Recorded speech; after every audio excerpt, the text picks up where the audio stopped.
Hello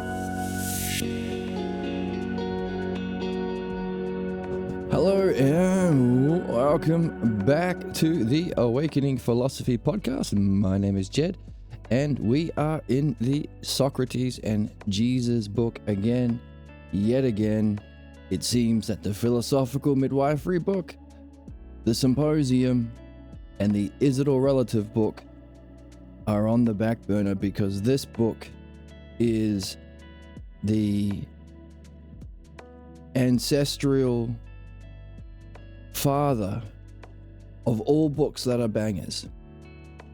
If you take the DNA of books that are bangers and you send them into 23andMe or those companies that find out your ancestral lineage, you'll find that all banger books have this banger book as their ancestral father. Of all the banger books, this is the banger daddy. Big Papa Banger Malanga. That's how good this book is. It's a banger. I think it could be one of the best books, if not the best book I have ever read. I've actually been thinking about that a little bit. You can make a case for the Republic or the Parmenides, the greatest book never read. One banger book to rule them all. Well said, Reeve. Yeah, definitely. That's how good this book is. We've covered a lot already. Last time, so after covering, just saying a little hello, gotta head to bed. 2 a.m. for you where you are. Oh, wow. Well, thanks for popping in. Thanks for saying hi. Yeah, it'd be interesting to see what your dreams tell you if this is what's on your mind as you go to sleep. Now, participating in philosophy before you go to sleep is something that Plato talks about in the Republic as something that might awaken a certain class of virtue and a certain state of mind in your dreams. And that's what we're talking about today. We're talking about the difference between Plato, who wrote the Republic, and Socrates, who did the talking in the Republic. Is there a difference between these two guys? We've talked about how Mark and Paul represent the teachings of Jesus. Obviously, Paul doesn't represent the teaching of Jesus. He claims to, but he's a wolf in sheep's clothing. And the tenets of modern Christianity are all based on the lies from Paul. That's interesting and something that you should tell your friends, especially if they are Christian or if they grew up in a Christian-influenced country like most Western countries. But now we're moving on to Socrates. So Mark emphasizes the role of understanding instead of belief, and tells the story of Jesus. Matthew and Luke copied Mark. Paul just made up a whole bunch of terrible horseshit and flipped it, made it all about believing him and not understanding, and John tried to save Paul. So Jesus has Mark and Paul. Socrates has Aristotle, which again flipped it. We don't want to listen to Aristotle. Good midwifering while I'm working on my sleeping dianoia. Nice. And Plato. Aristotle and Plato is where we get the ideas from Socrates. Now, in the Republic, Socrates, well, that's the question, isn't it? Emphasizes the significance of dreams. You won't be able to remove the blocks you have that prevent your development in understanding unless you examine your dreams. Also, one of the big puzzles in the Republic is how can you awaken a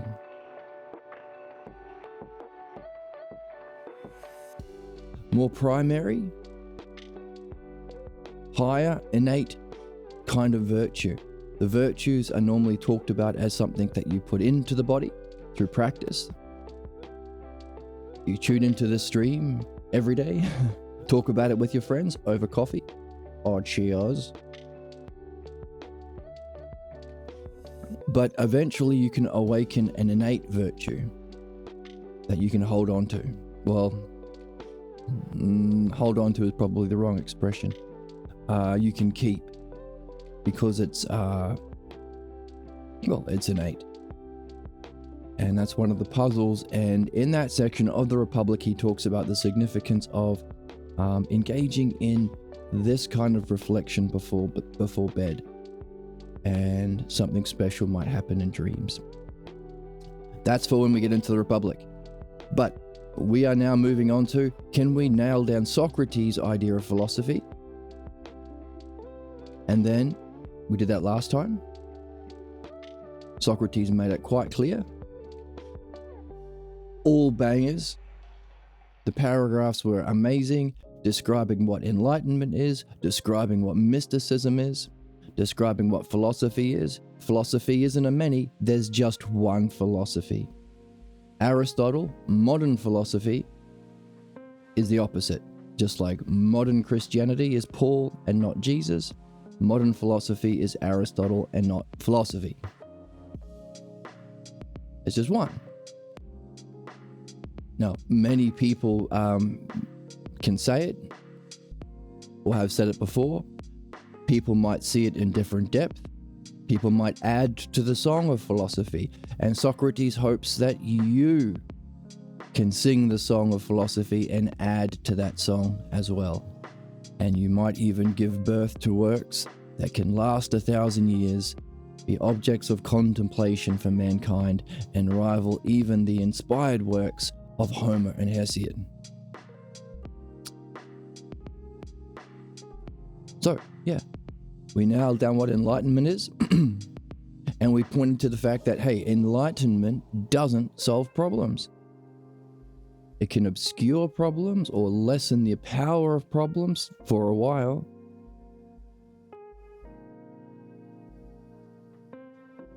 But don't mistake enlightenment experiences for having done what you're here for, because the conclusion was, what we are primarily here to do is uncover the false beliefs we carry about ourselves and reality, which we know it as philosophical midwifery, the art, the skill, the practice of reflection through understanding, following principles that are universal and true for everyone, tracing it all the way back to our cause, the root cause, for our fundamental unsuspected false beliefs we carry about ourselves, but also understanding the conditions for that false belief to come to be. When we understand it, we can free ourselves from that problem, and we've accomplished what we're here to do. Let's find the line, because it was a banger line. We're here to solve our problems so that we can be free to pursue the good itself. Enlightenment gives insight into the nature of reality. It does not give understanding of one's fundamental problems. It may lessen the power of one's problems without blocking or solving them. We also talked about how if your path of mysticism or enlightenment isn't through philosophy, isn't through understanding and removing false beliefs, you may have a enlightenment experience, but you may miss other ones of greater depth. You might confuse a single enlightenment experience for the completion of your work here. So there are depths to the enlightenment experience, and and by the way, the brilliant light of being that we've been talking about, that both Jesus and Socrates had an experience of, from which pure intelligence and understanding derives. The cause of our physical world, hey, that brilliant light of being, some people think it's enlightenment, but it's the penultimate enlightenment experience. Penultimate is a fancy word you use to sound fancy at the coffee shop with your friends. I saw the penultimate Spider-Man movie. It's a fancy word that means second last. So, second last enlightenment experience, because there's a different kind of experience that, again, if you use understanding to ask questions systematically through the structure of understanding we call the dialectic, you can ask the question, hey, does even this have a cause? And then what can be the cause for the greatest possible experience? Well, it must be something that transcends even experience. And Socrates pointed out, hey, I can summarize philosophy in one analogy, one ratio. The principle of suns in our cosmos is to that brilliant light experience as the brilliant light of being is to the good self, or the good itself. In other words, moving from that penultimate enlightenment experience of being or mind knowing itself through self-reflection or ousia,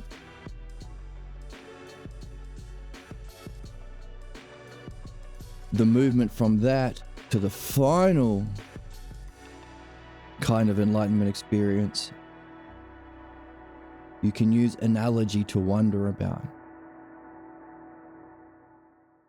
Because that movement is like the movement from our physical world to being.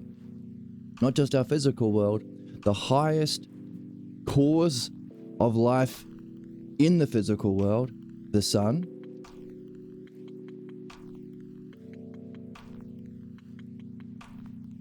the last physical thing, the best physical thing, the final physical thing to reach in your understanding. The most important physical thing, condition for life and nourishment and growth of the physical world, is to the brilliant light of being in the intelligible world, as that is to that ultimate experience, or not an experience, that ultimate enlightenment state. So, lots of bangers, really nailing down philosophy last time, which is important because now we can move on to see how close did Plato and or Aristotle get to Socrates' understanding and vision. It's neat because before that we were working on understanding the nature of believers. Most people out there in the world are in a class of cognitive functioning called belief-based thinking. They join a group, often an Abrahamic religion, but also we wonder about the pathologo, so it might apply to everyone, where you are told to believe something that is stupid or absurd. Not only is there no evidence to prove Jesus did that or this or Moses or Abraham or Mary or whatever, but there can't be any proof for it. That's the highest standard of truth. That's an absurdity. If you stomach that turd, then you reject your own reason, rationality, understanding, your own mind, your own being, the meaning of selves.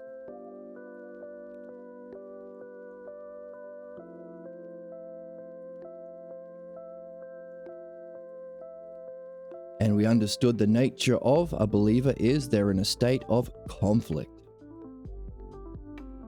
between all of those self-logos terms.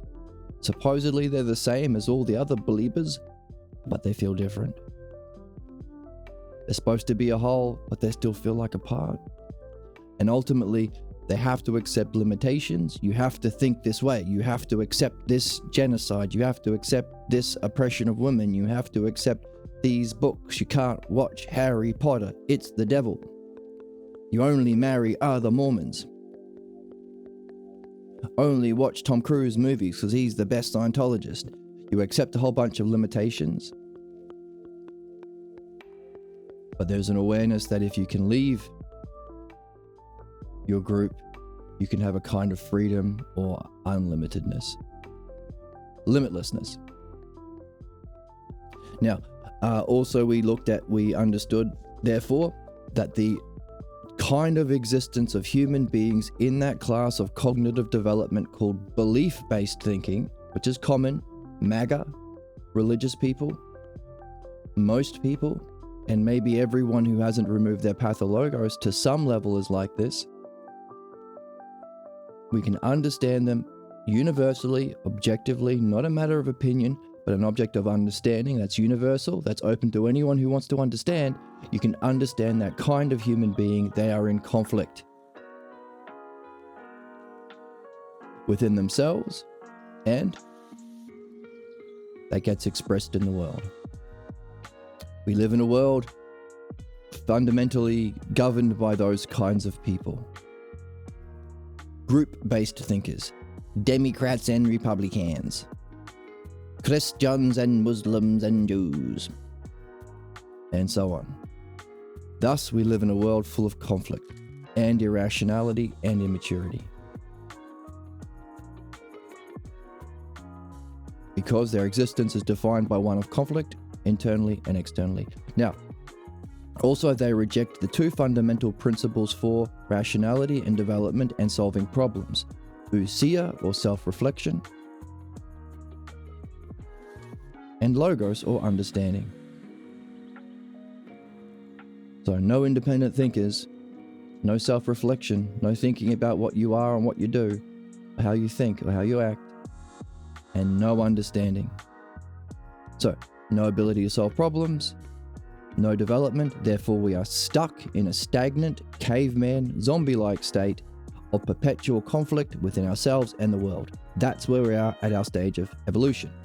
Our goal, therefore, is to understand the cause and conditions of belief so we can free those chains of belief and move from belief-based thinking to understanding-based thinking. Make sense? Of course it does. Your toaster breaks, you understand your problem of your toast. You understand why it breaks, you can fix the toaster. Simple. You understand how toasters work, you can even improve your toaster. Sickness to health, health to excellence. Removing of problems, midwifery, the application of understanding to removing beliefs. Philosophy, the application of understanding to find the true nature of self and reality. Consequence of this being how human beings are raised, and this being the culture ruled by Abrahamic religions, is even people who become atheists or reject religion or say, well, I'm not actually a Christian, our culture and your former upbringing still has rejected logos and ousia. So you lack the principles needed to make universal statements or a paradigm. So all politicians and priests and clergy are hypocrites and contradict themselves. And they don't know what's good and bad. They say, it's just my belief. Baby shit. Because to have a paradigm, it has to be universal, universally applicable, therefore no hypocrisy. And you get that by ousia and understanding, the things that are rejected in belief. So that's the importance of not just dumping belief-based thinking to retreat into never making any universal statements or joining a mass of differences, but to move upward by reclaiming your ousia and logos. We all have it. Logos, if you've got language, you got logos. If you have consciousness, you have the ability to self-reflect. So it makes us more evolved than the animals. So, super important to nail down what philosophy is. And last time we got it from Socrates. In that fundamental ratio, which represents the logos, or the principle of understandability in our universe, because that principle of the logos, that fundamental analogy, sun is to being as being is to the one or the good, is a permeating multi-leveled power, or a parallel, there's a parallel intelligible structure of our cosmos, In other words, as above, so below. All of the levels of creation reflect the Creator. So it's reflected and reflected and reflected. Likeness. The artists make works of art that are like the artist, which allows for analogy. Understanding the movement from the physical world to being, you can use that analogously to wonder about and make the journey from being to the one self, or the good self. So, super important that we have that experience of being, because that is where we derive principles. It's the archetype. The source of the intelligible structures in our universe are from there. So, if you want things that are good or beautiful or just, that's where it is. Therefore, you don't retreat from belief-based thinking. This is what's right and wrong because my daddy says so, my priest says so, my imam says so, my rabbi says so. No. It's because it's true of reality, something you can experience and know, knowledge, and understand, both of which are needed. Have a look, but also understand what you're looking at. That is that's the standard from which we derive principles. For psychology, ethics, ruling our soul, ruling our state, because it's the principle of goodness itself, beauty itself, and justice itself. Therefore, philosophy is for everyone, especially if you've got a soul, because you got to rule it justly. So anyone who has a soul, philosophy's for you. Anyone who wants to be a politician or spiritual person, spiritual leader, there's your paradigm. Anyone who wants to be a good citizen, well, the better you can understand and experience being, the better you can demand anyone in political office or in a spiritual authority role, the better you can demand they also use that as a paradigm. No laws for the rich, laws for the poor, but not for the rich. No genociding Palestinians is okay, but being mean to the Zionists is bad because they're small beans. They're just small beans. We're small beans. Why did you not let us do our genocide? That's not a principle. You can't be a politician or a religious leader if you say, we are the chosen people. That's not universal. We get to be rich, you get to be poor. The white towheads get to beat up and abuse and genocide or throw into concentration camps the brown people. So, in other words, philosophy is for everyone. And as it's the standard for morality and ethics, we have kind of a moral and ethical responsibility to do our best to master philosophy.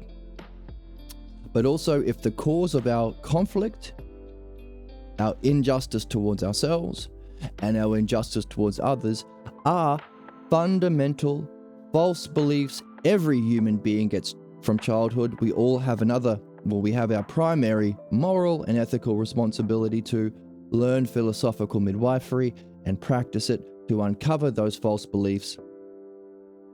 Because as we read, man is caught in his own beliefs and opinions that effectively block him from the vision of self and reality. And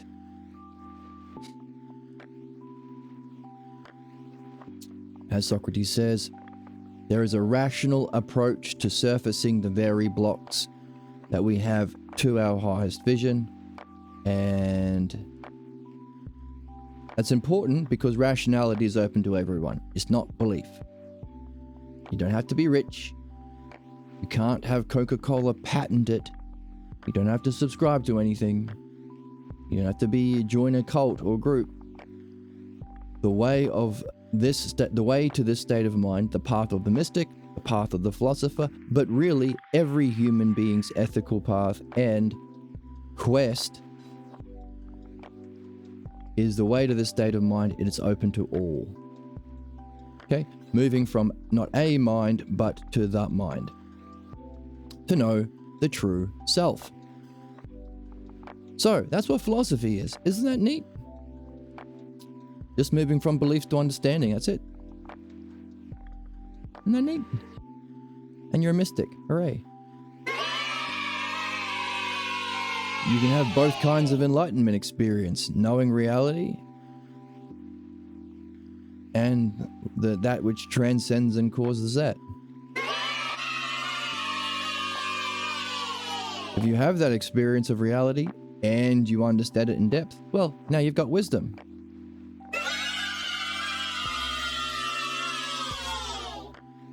And the better that you have that wisdom, the better you can function to help other people through the process you've gone through to remove your own beliefs, philosophical midwifery. The better midwife you can be, and the more you can benefit your friends, loved ones, and your fellow man.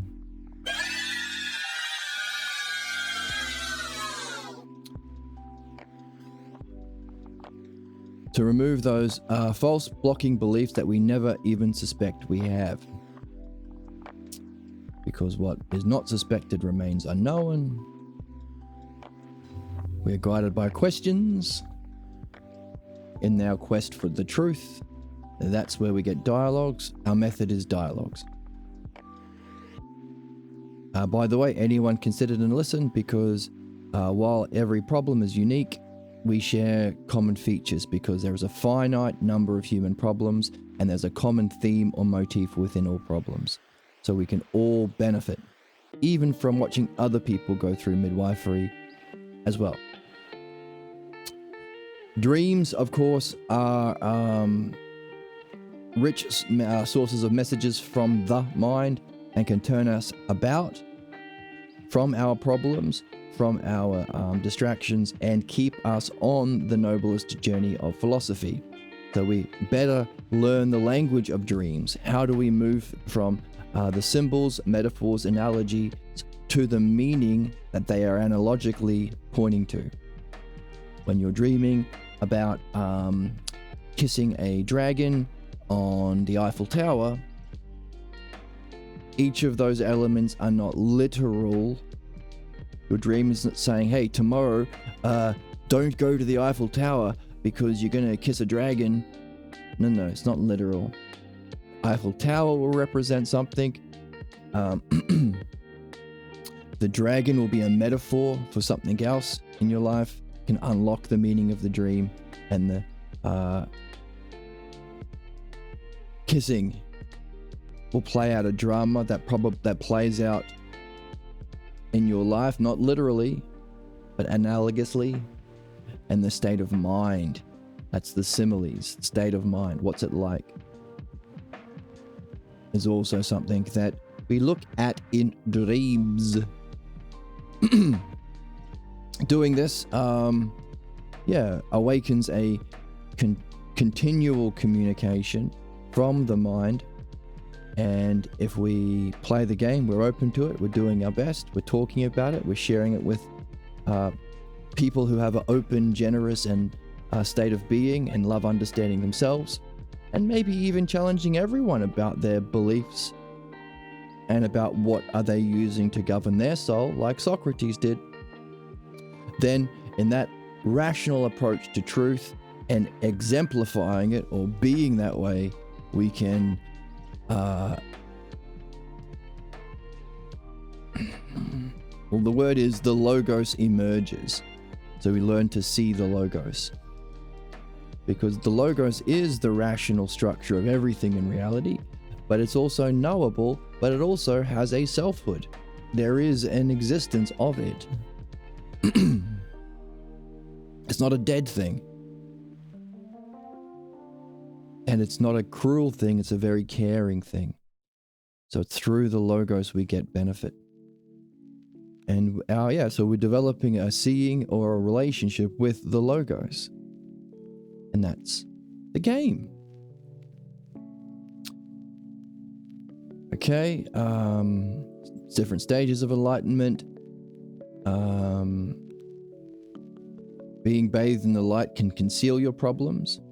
You can appear to be free of problems after that light experience. But hey, you might not, a problem with that is you might not realize that you have not yet been touched by the more profound spiritual experiences. There are depths to that experience, or levels of development into that experience. And of course, there is a different kind of enlightenment experience beyond that as well. Okay, the enlightenment experience can give you an insight in the nature of reality, doesn't solve your fundamental problems, because it's through understanding that we solve problems. So understanding is better than any experience. Even that experience ends. Any experience you have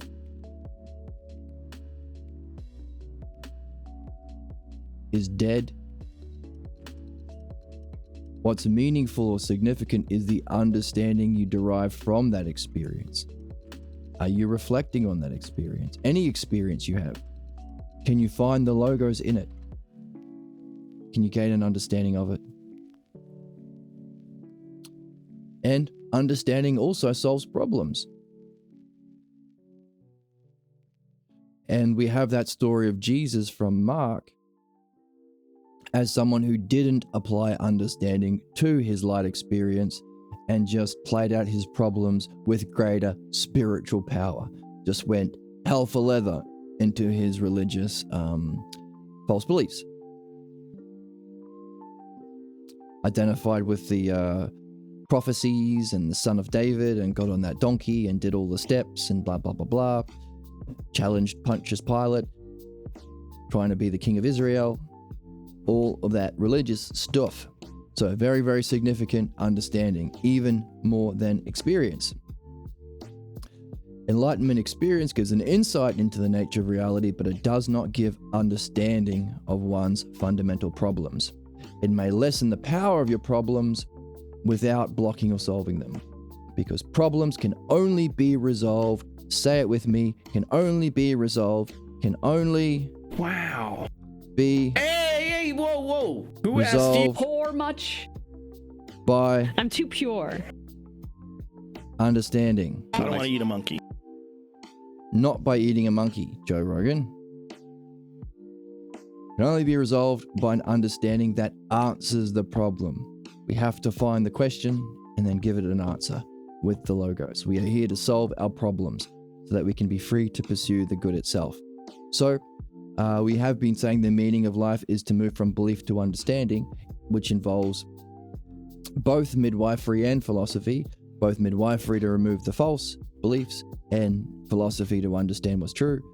But here he's saying, well, actually, the meaning of life is more fundamentally that first one, the midwifery one, to remove your problems. Having freed yourself from your pathologos problems, you may be able to continue to pursue the good in a different level of reincarnation. Although we'll probably say, well, actually, the method of the dialectic and the understanding required to fully address your problems comes from philosophy. And you can only fully surface your problems if you're also aiming for your highest goals with excellence. So you need to have your nose in a philosophy book as well. So midwifery and philosophy go together. And dreams keep you on the track, so we can add dreams, and you need to actually be sharing it as best you can, so we can add in mythology. That gives us those 4 principles we've been talking about for a while: philosophy, midwifery, dream analysis, and mythology, sharing it. The 4 aspects of phila, dianoia, the meaning of life. Neat. Oh, and love. Philos means love. It's love of wisdom. We love that luminosity of being because it's beauty itself. Now, what's interesting is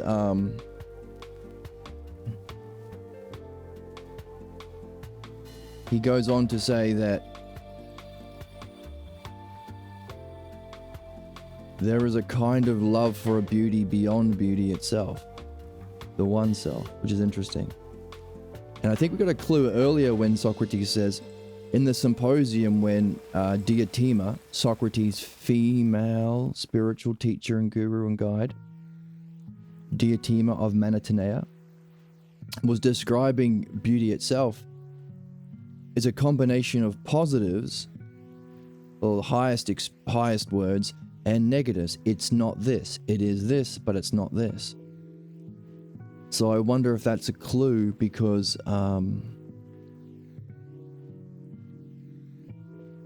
yeah. Well, love, the desire to fully join with what is most beautiful, or love, can only be fulfilled in ousia, or that luminosity experience. Maybe there is another kind of beauty that even transcends that keeps the soul of a philosopher or a human being on doing his job on the quest to know the good self, or the good itself, beyond the experience of goodness. That second part of the analogy, physical world to being, being to the self. Okay, but also, even though that light experience isn't the ultimate experience, it's the penultimate, which is a pen fancy term for pen second before the end, second last, or second place.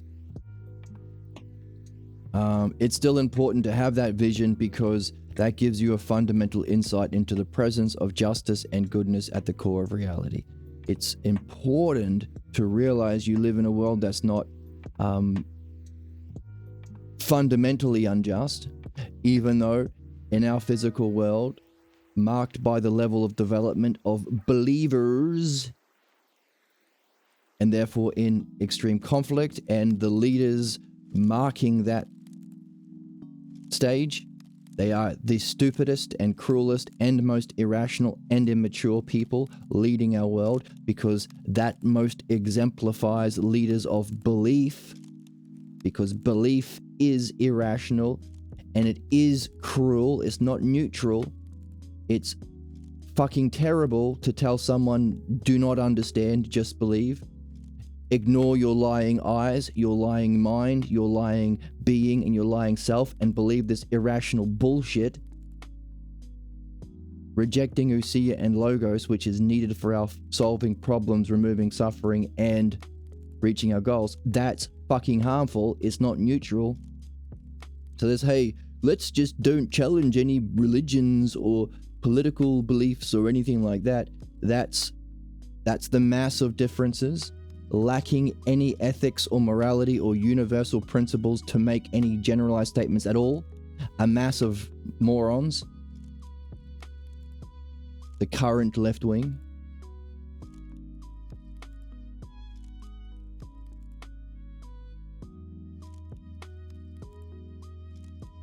It's important to have that vision for the principles in order to be rational, but also to see that that injustice we see in the world isn't the nature of reality. It's just where human beings are at that level of development.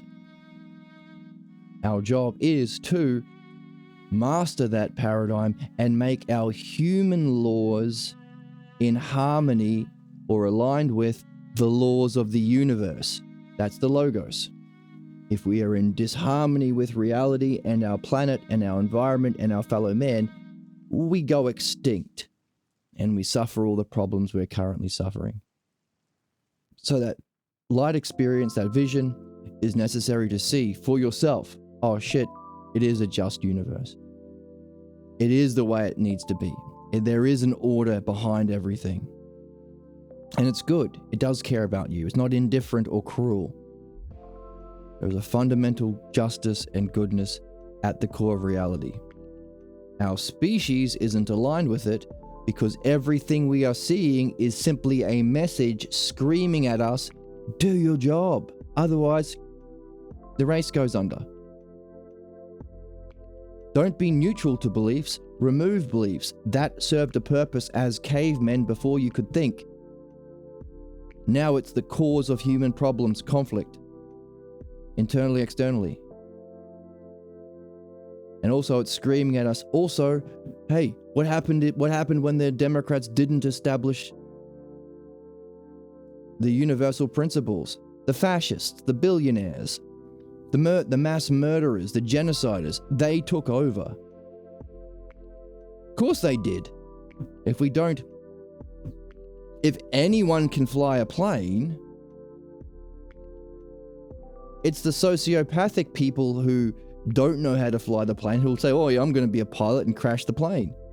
The good people don't want to crash the plane.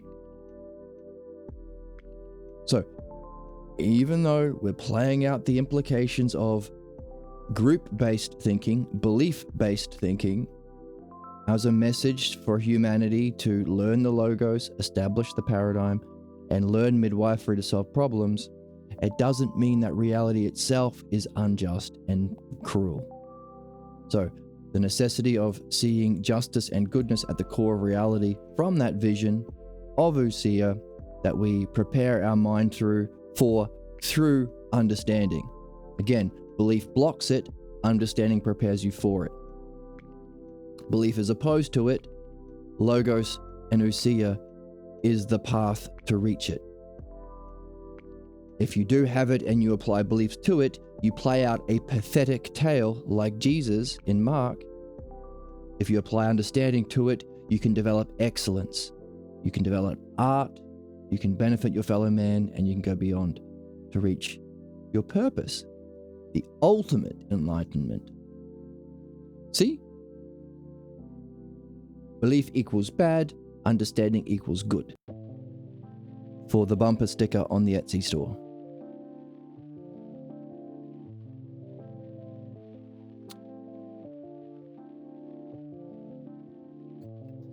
Oh, and talk about it. Be willing to share your most fundamental vision with those who are good people, those who are open and curious and want to develop themselves too. Because sharing it, creating content, or talking about it over coffee instead of gossiping about, gossip, naturally challenges your own vision as it does theirs. At least to the extent that the people are willing to participate with you to review their own views. So there are some good content creators out there who challenge people in their community to reflect on their views, review them. Does it hold water? If it doesn't, good. Which is this sound drop. There's only two options at the end of an argument. One, you're wrong, but now you always get to be right about that topic going forward, so you get to learn something, which is always a plus. Or two, you're right and you get to revel in being right. It's a win-win. It's a win-win. It's a win-win. It's a win-win. So, be willing to review your views. Reviewing tests the understanding and the truth of the reviews. Don't identify with a view. Don't form a group based on a view. Don't play that game all MAGA, Nazis, fascists, racists, towhead, mush-brained, baby-brained people do and just say, oh, everyone with this view is good, and in the in-group, everyone different is Hamas, is woke, is anti-Semitic, is a heathen, is an infidel, is a goyim, is a vermin. Don't do that. That's the caveman bullshit. In group, my beliefs and views are automatically good from childhood, and everyone else is just automatically bad. That's stupid. Because review and test, it challenges the understanding and your understanding and the truth of the views. and it is how the willingness to engage in dialogues that seek for the truth of one's vision turns upon itself and perfects it. It's perfection. This perfection is the perfection of the understanding.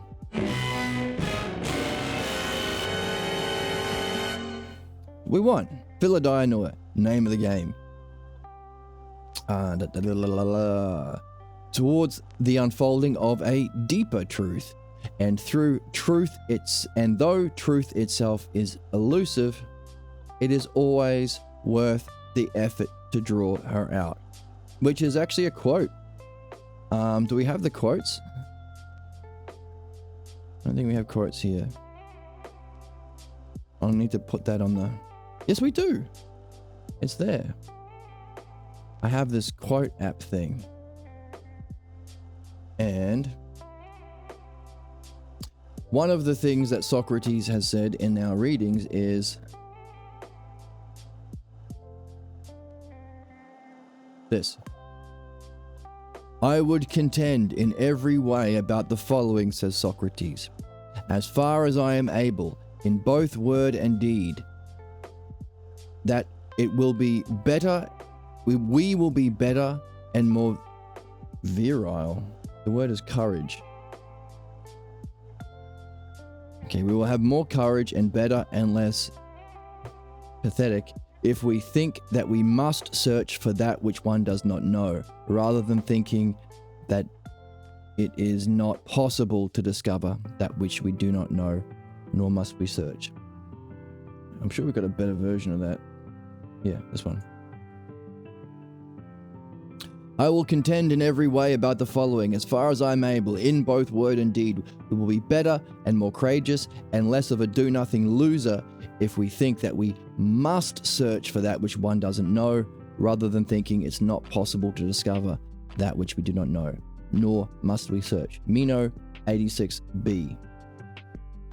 Or what we read here, even though truth is elusive, it's always worth the effort to draw her out. However many breaths you have left on this planet, go for truth. I know it can be hard, and it can be a very, very lonely task to seek the truth at times. And at least where we are in our level of human development, there aren't a lot of people seeking truth. Most people seek the comfort of their beliefs, of their group identity. That's where we are, because those main Abrahamic religions specifically attacked Usia and Logos. So we don't know, well, it's part of us, but it's not part of our culture really.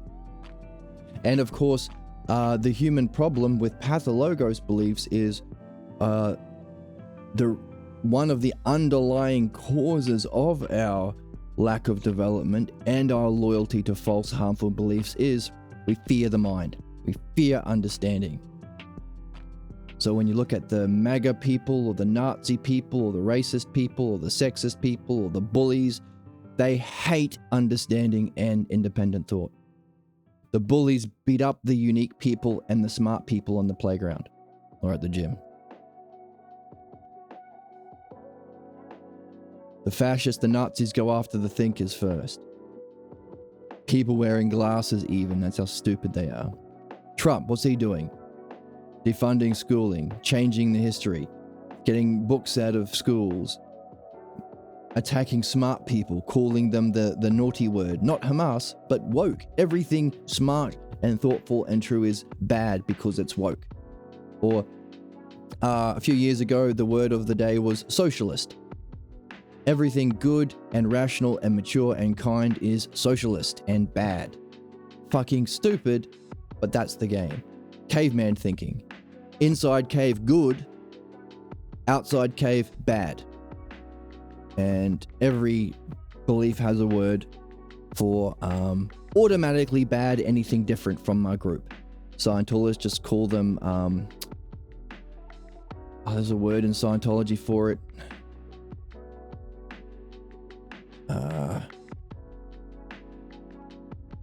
Not thetans, empregs or something. There's some stupid word. The Jews have the goyim, the Muslims have the infidels, the Christians have the heathens or the heretics, and so on and so on. The MAGA has woke, used to be socialists. The fascist billionaire sociopathic sadists have communism. Oh, you want people not to starve to death and everyone to have their basic human needs? What are you, communist? There's a guy, Punters Politics, good YouTube channel, and he's helping tell Australians, hey, all of our natural resources, all of our wealth is being given away to overseas billionaires for fucking free by our corrupt ass politicians, and they don't even pay tax. We could all be having free healthcare and dental and free education, free housing, free food. But instead of all that great stuff, these already disgustingly rich corporations are taking all of our natural wealth overseas and then selling us back our own energy at the highest energy prices in the fucking world and not paying any taxes on their billions and billions of profits. Fucking crazy shit. Anyway, at the time of recording a few days ago, he went to a one of those oil energy, what do they call those bribers? There's a whole name for people who bribe politicians. They've got a job. Lobbyists. Meet the oil lobbyists and all that sort of shit. And he went to, hey, I want money, please. What? You billionaire, for a coal or a energy company. You're taking everything I own. It's not yours. You don't fucking live here. You're stealing it all. You're not paying any taxes. You're screwing up our environment. And you're not even paying us for it. Then you're selling it back to us at ridiculous prices. Give me money for it. He goes, what are you, a communist? See, that's how that's what they use. He goes, well, hang on, Norway sells it for a decent amount for the people. Is Norway communist? So, very easy to see once you see it. So that's belief-based or group-based or everything inside cave good, and some automatically wrong word for anyone different from your stupid beliefs. MAGA, woke, or what are the people who are speaking out against genocide called? Hamas. Or anti-Semitic. Baby brain shit. Come on, guys. Let's sort it out. Otherwise, we go under. If anyone cares about our human race, it's time to pull our pants up and say, enough of this caveman shit. Do your job. Remove beliefs. Remove group identity. Start thinking for yourself. No species will survive unless they embrace diversity. That's a biological principle as it is an intellectual one.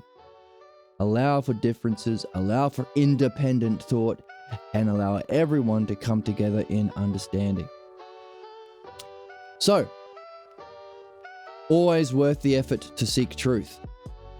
And Socrates says, I test myself and anyone I meet who's willing to engage with me in the discovery of what it is we truly understand in pink about ourselves and this reality we engage in.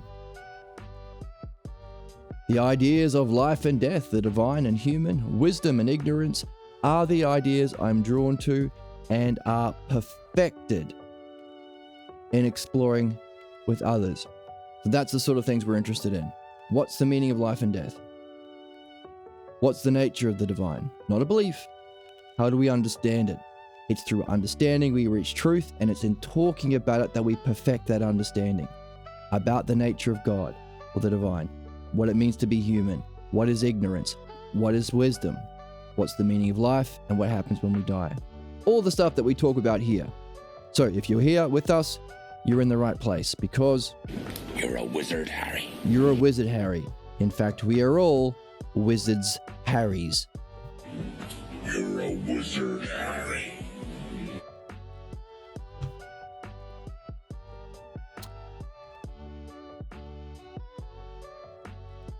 Oh, and by the way, such discussions are meditation.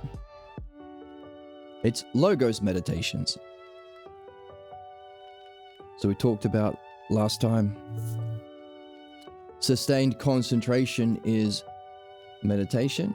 And if you can sustain your meditation and you've been focused on an object that is joinable, like those ideas that we've been talking about, the nature of the divine, the highest reach of mind, the nature of wisdom, then you can join with it. And the goal of every single yoga is contemplation, or to join. That's what the word means. Yoga means to join. It's the word yoke at its root. Yeah, where's my... Oh, I do it this way. So, meditation doesn't have to be on a mat or with your legs wrapped up in a pretzel. It's just sustained concentration. Now, you got to make sure that you have an open state of mind, so you've got a question. You've seen the value of being stung or not knowing, but being open and curious and always seeking for truth, even though it might be difficult. Stung. And focus on those ideas which are joinable or in being.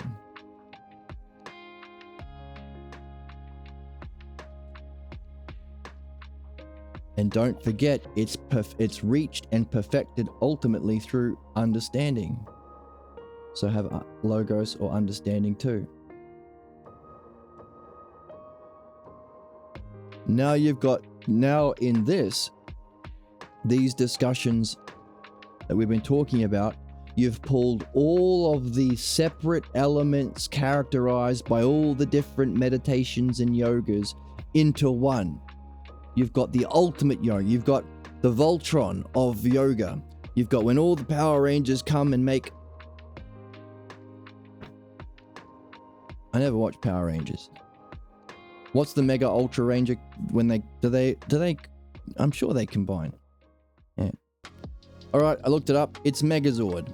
So, the Power Rangers join their Zords into the Megazord.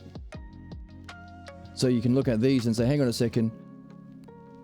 There are some meditations or whole spiritual practices or traditions based on simply concentrating on a flower or a flame or a picture of some yogi that they are supposed to love and have devotion for. There are some traditions that are based on having a question, like a koan or zen. And those questions are supposed to help you be stung or open-minded. There are some traditions that are focused on emptying you of your answers, so you can be open and curious. There are some that contemplate the nature of ultimate reality. And there's only one that has logos and understanding in it. That's philosophy. So the only possible complete spiritual tradition that has the Megazord of all yogas is this. These kinds of dialogues that we are focused on, we concentrate on in the conversation.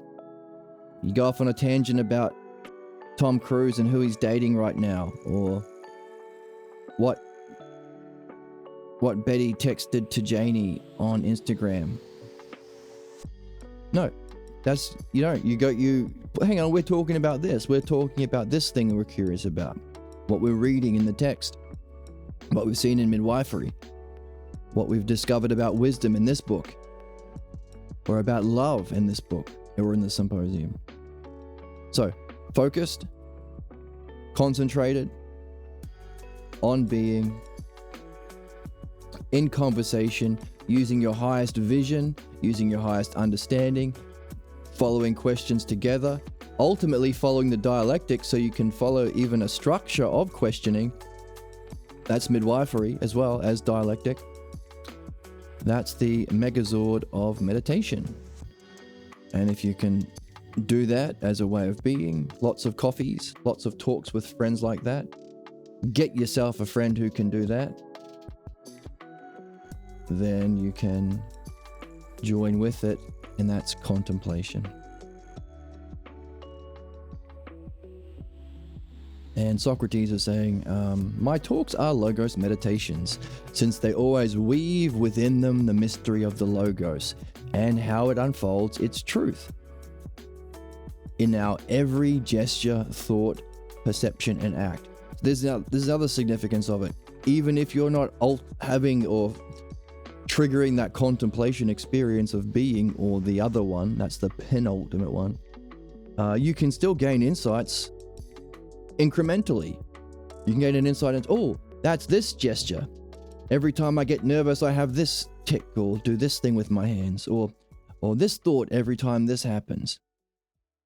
Or I always perceive this, or everything I can perceive can be seen as a message about my puzzle or my purpose. That's neat. And that's where we are. Big summary, but it's worth doing because we're about 60 pages in almost, and then Jesus jumps in. Let's keep reading from there.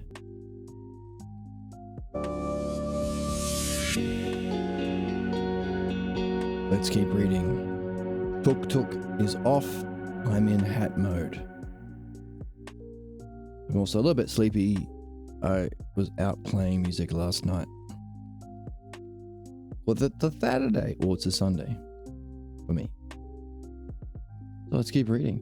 Oh, I was just thinking, these reflections or reviews at the start of each of these podcasts or streams, that serves as that dialogue, as that meditation. Focused, reflection, curious. What were we reading yesterday? Like the Republic. Yesterday, a lot of Plato's dialogues was a review of the conversation that happened the day before. So open, curious, reflecting, using my highest vision. What do I remember? What were the highest visions of the things that... Hey, welcome, Golden Eye Basilisk. It's us. Welcome.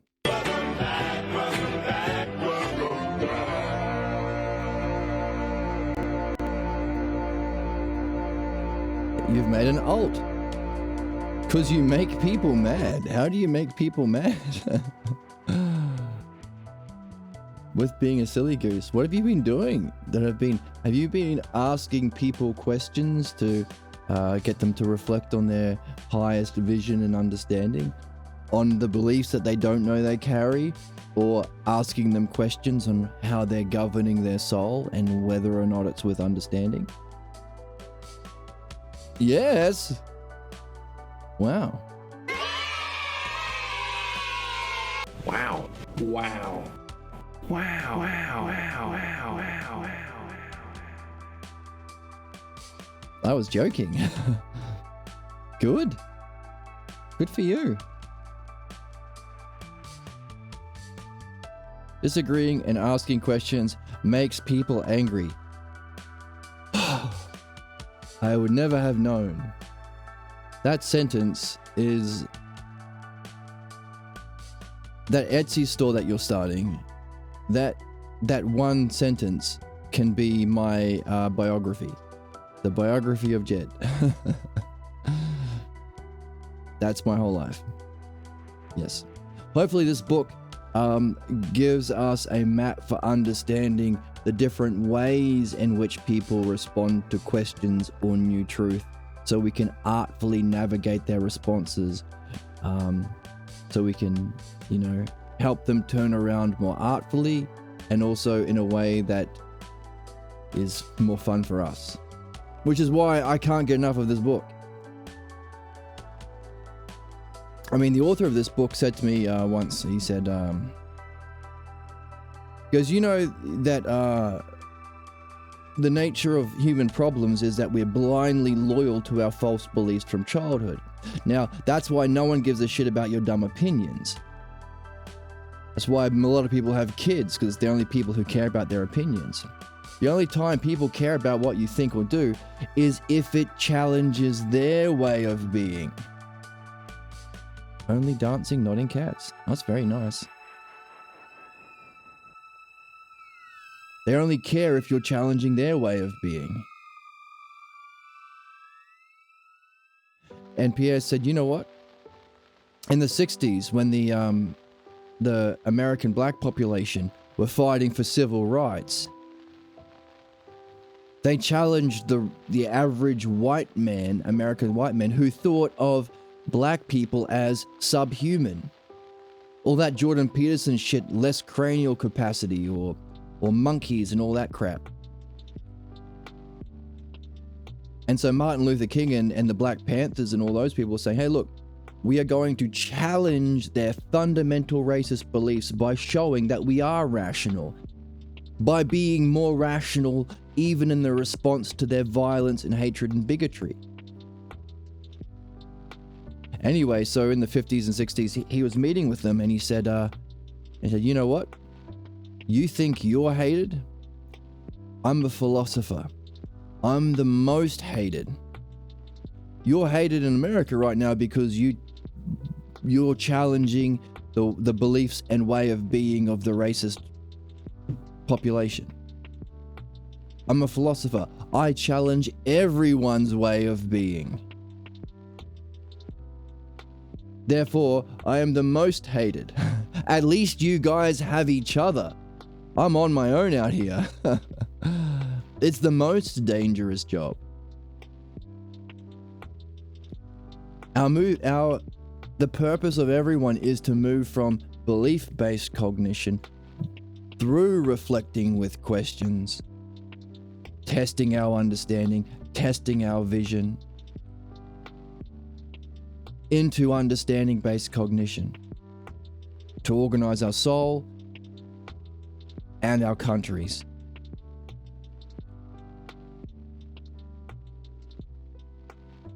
But the reason why it's taking so long and it's so difficult is because of our evolution and because of the nature of the pathologos and because of how important it is to keep your problem alive, because everyone is here to solve it. The meaning of life was up here. Meaning of life, we are here to solve our problems so that we can become free, to therefore go on and to pursue the good. The pathologos, or our false beliefs we are loyal to from childhood, are so powerful, more powerful even than enlightenment, like the story of Jesus, had an enlightenment experience, went straight back to his early beliefs. Means the difficulty is people are savages. They're savagely loyal to their caveman savage beliefs. But the most important thing we can do, as Socrates says, hey, me being a gadfly to the state is the best thing that it can ever be in the world. This is the best job. The most important was gadfly.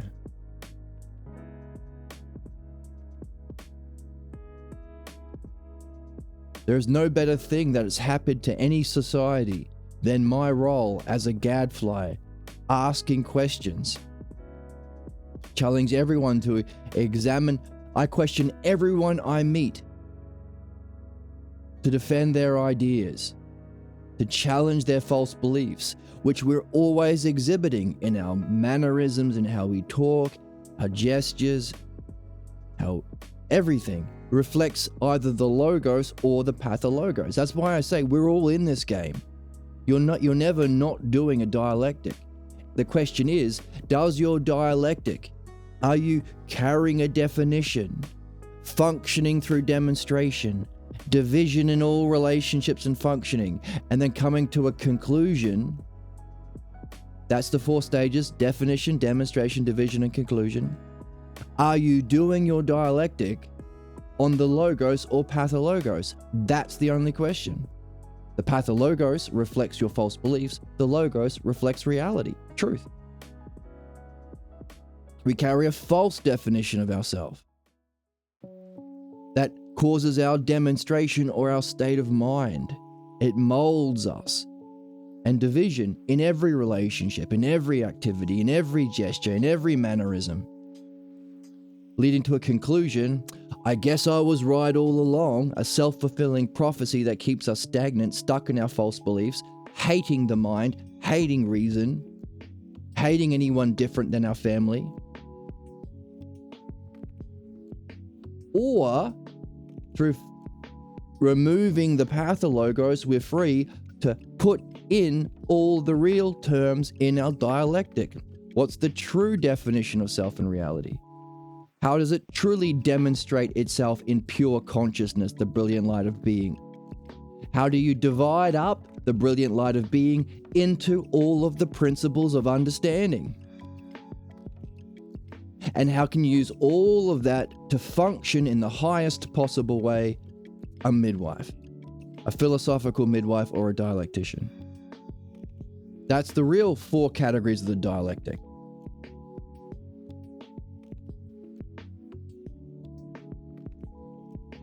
Where are they?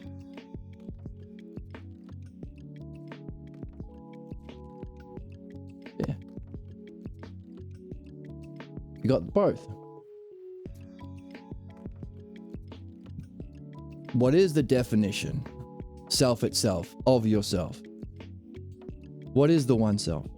What is the highest functioning, pure being, the brilliant light of being, the highest vision? How can you see in that vision the different aspects or eidos, or ideas with a capital I, including beauty and justice, so you can seek a beautiful soul and try and date that person? You can do justice in your job. You can create beautiful art.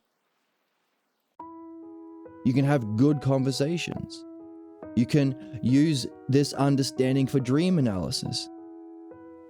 And then how do you take all of this functioning as a way of being that allows you to function, to know the self, and to help others through that process?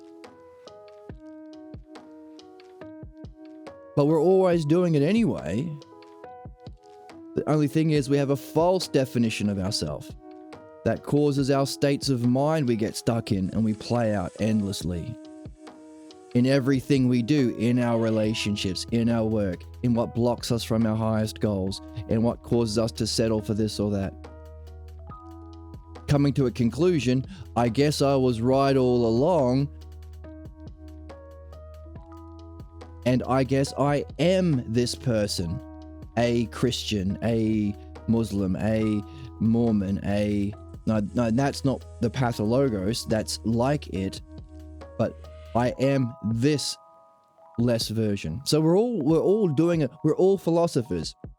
And this is the thing, if this dialectic is the megazord, if this is the archetype of meditation, if this is the spiritual process, it's the yoga. All other yogas are just little bits and pieces of this. Stretching yoga, hatha yoga, breathing yoga, focus yoga, devotion yoga, candle yoga, tying your legs up in a pretzel yoga.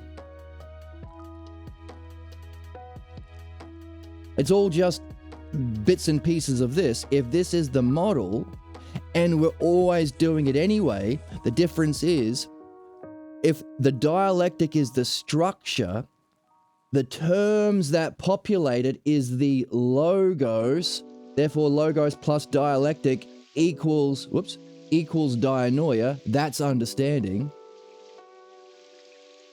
The difference is, we're doing it anyway, only the terms that populate the dialectic structure are either the self-logos that we get through philosophy or the pathologos we get from our false philosophy teachers, our parents in the origin scene, that we can trace back through the application of the self-logos in our reflection on our problems to find the origin scene or the cause and conditions for our pathologos.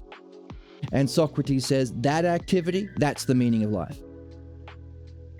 To apply the actual self-logos dialectic to reflect on your path to discover your unsuspected pathologos dialectic that you're always playing out, every random thought, daydream, fantasy, night dream is yelling at you, hey, you're carrying the wrong logos in your dialectic. That's the meaning of life, philosophical midwifery, the application of the true dialectic to find your unsuspected false dialectic. And if this is not only the meaning of life, but everyone gets a pathologos because it's our meaning of life, and if it's also the paradigm or the Zordon or the Megazord or the Voltron where all of the yogas combine to make ultimate super yoga, then we're all masters of meditation. We are all masters of meditation. The twist is, get M. Night Shyamalan on the phone and make a movie about this, because here's the twist. We're all masters of meditation. We're just doing it on the wrong thing. And we don't know what it is we're doing it on because we identify with it. That's the conclusion. From this early scene, we walk away with a false definition about ourselves, a false way of being, a role within the family, a state of mind that plays out in our whole lives. And then we conclude by, after living this life, other back to self. This is self itself, self to others, functioning, others to others, and then those others back to the self. That's the conclusion. We identify with it. That's me. You spend your whole life identifying with the very problem you're here to solve. The problem that made you reincarnate, living an unexamined life without midwifery and philosophy. Not only do you not do the thing you're specifically here for, you spend your whole life entrenching yourself in the very problem you're here to solve because you're identifying with it. You further identify with the thing you're supposed to remove your identity from. Therefore, that's why Socrates says the unexamined life isn't worth living. It's better not even to live than live this life, getting more entrenched as a master of meditation with this false definition of yourself, false state of mind and way of being, playing out in every division in your life, coming to a conclusion, that's me. We're masters of meditation, just on a false belief instead of understanding. Again, it's just belief to understanding. That's the game. Belief to understanding. You're already a master of meditation. You're already doing the dialectic. You're just doing on the pathologos belief instead of the self-logos understanding. Now that can go on the Etsy store. That could be in a pillow. If Reeve was here, we'd say do an Instagram reel, but you're in charge of the Etsy store for the merch. We're all masters of meditation. Only we're doing it, only the terms are the pathologos false belief instead of the self-logos understanding. And our job, according to Socrates, is to free ourselves from the pathologos through midwifery, to be free to find the truth or master the dialectic. So you can do that on Etsy. And give me 10%. Oh yes, let me wet my whistle. Make the big bucks. Oh yeah, that's what I'm doing it for. It's all about the moolah, baby. Oh, get me some Bugattis. That's what I want. Get me some Bugattis. Please.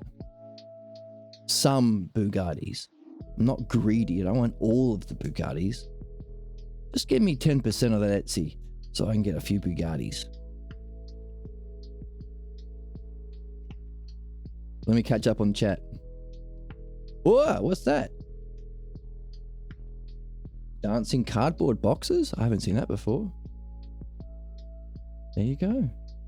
Oh, is that from the Etsy store? You're not banned. I may have gotten someone temporarily banned, so incognito mode. Ooh. People hate what makes them uncomfortable. Yeah. That's it. The more that you play it out, which is why as people get older, that's why the boomers are the worst people. Only because they've spent more time entrenching themselves in this. They're more comfortable in what's false. And you're a brave, honestly, Mr. Awakening Sir. Maybe. I mean, I can't help. I think I was born this way. My whole life, most of my problems is not fully grasping at a young age how different it is to love understanding. I just assumed everyone, doesn't everyone want to reach enlightenment? Doesn't everyone want to remove problems? Doesn't everyone want to have happiness and have like awesome loving relationships and the best kind of sex? What? Doesn't everyone? Apparently not. And apparently the idea that what they were previously doing isn't the ultimate, turns human beings into savage caveman brutes. So that was a hard lesson I've learned my whole life. But hopefully this book will give us a better understanding of all of the different reactions so we can navigate that better. Yeah, like Pierre was saying to the Black Panthers, at least you guys have each other. I'm a philosopher. I'm the most hated. I challenge everyone's way of being. But as Socrates says, there's no better thing has happened to any society than being this person who questions people about their false beliefs and encourages them to develop understanding. I wish I could have good conversation with people. Oh, well, you have good conversations here, maybe. But yeah, that's the goal, right? Look for people who are open and generous and love understanding. But when they're on a certain levels of arrogance, it's harder. Yeah, I think Socrates, this is a question. It seems like he has two ways of being. How do you pop questions in a funny, charming, disarming way? No, it doesn't have to be fun. Sometimes you can be stern. Hey, just answer the question. But making fun of them, so if they reject the reason, they're embarrassing themselves. But also, it's an invitation. They don't have to. But for the people who are better, more open, more curious, more rational, then you can actually have dialogues where you can chat, where you can explain your views, defend your views. Because, as Socrates says here,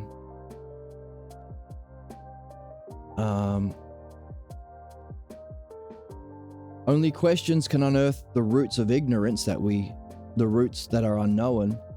And questions guided by the quest for truth becomes dialogues. So I dialogue with those willing to enter into the search of truth. That's the good sorts of people. Rarer, but you find them, tell me as well.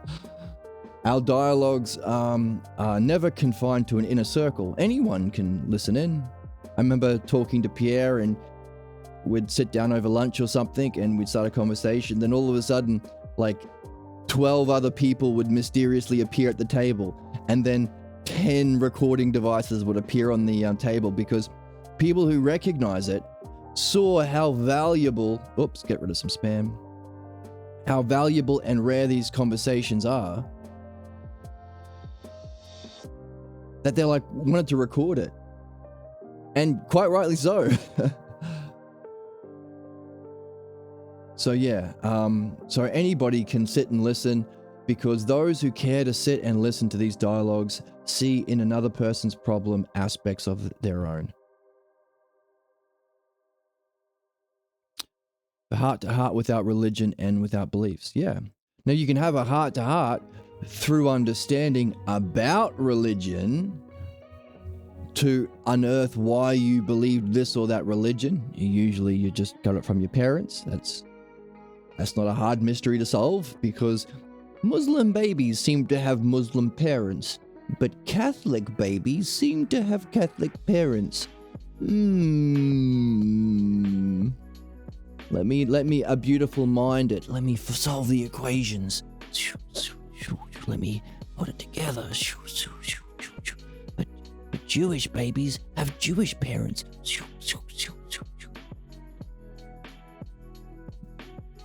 But beliefs, you can't have a conversation about beliefs. You either believe them or you don't. And beliefs are irrational. You can have an understanding-based reflection on beliefs, but again, it's only through understanding you can connect rationally. And Socrates is saying, hey, by the way, and there's a charm to these that you can develop in these conversations.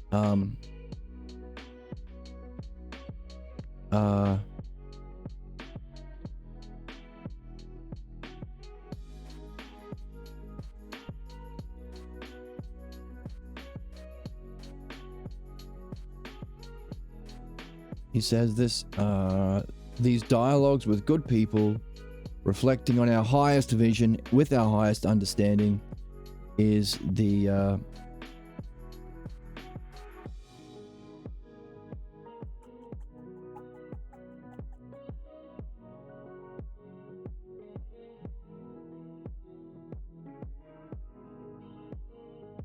here we go.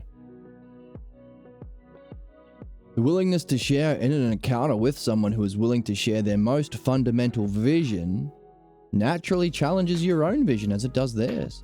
At least to the extent they're willing to participate with you in a review of their views, not a defense of their views,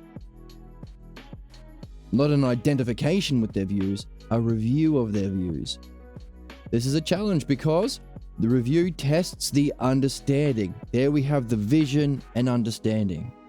Our highest insight or level of reality that we've had an experience of, and our highest understanding of it. That's a good conversation. The willingness to engage in dialogues that seek for the truth of one's vision turns upon itself and perfects it. This perfection is the perfection of the understanding towards the unfolding of a deeper truth. Though truth itself is elusive, it is always worth the effort to draw her out. Interesting. Truth is a female. I test myself and anyone I meet who is willing to engage with me in the discovery of what we truly understand about ourselves and the reality we engage in. So the ideas of life, death, divine, human, wisdom and ignorance, these are the ideas I'm drawn to and are perfected in exploring it with others. Thus, you see when I hear that there are wise men and women in my area or on my Twitch stream, I seek them out so that I can test again the clarity of my vision and the truthfulness of the ideas I have come to. You can say my talks are logos meditations. There we have it. The archetype of yoga or meditation. Through the logos, on our highest vision, shared with good people.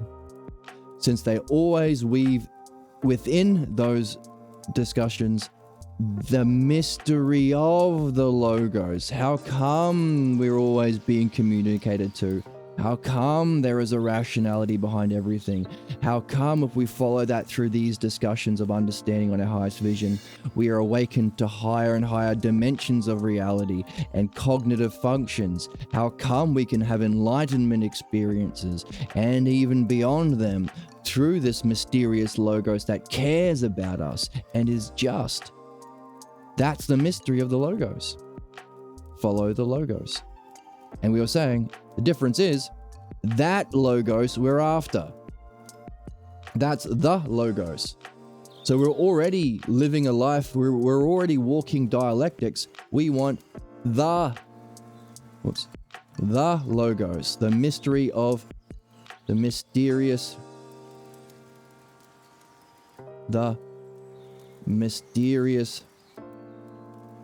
logos or self-logos. Universal logos underlying everything, which has its own selfhood. It's not a dead thing, it's a living thing, eternally living thing. Remarkably, it's intelligence itself. Remarkably intelligent, remarkably caring, loving in a kind of paternal way. Never leaves us behind, always talking to us. It's just a matter of how open we are to it, that we become open to it by these relationships, in these conversations, because that's what we need to populate our life dialectic in. If we don't, we're not neutral.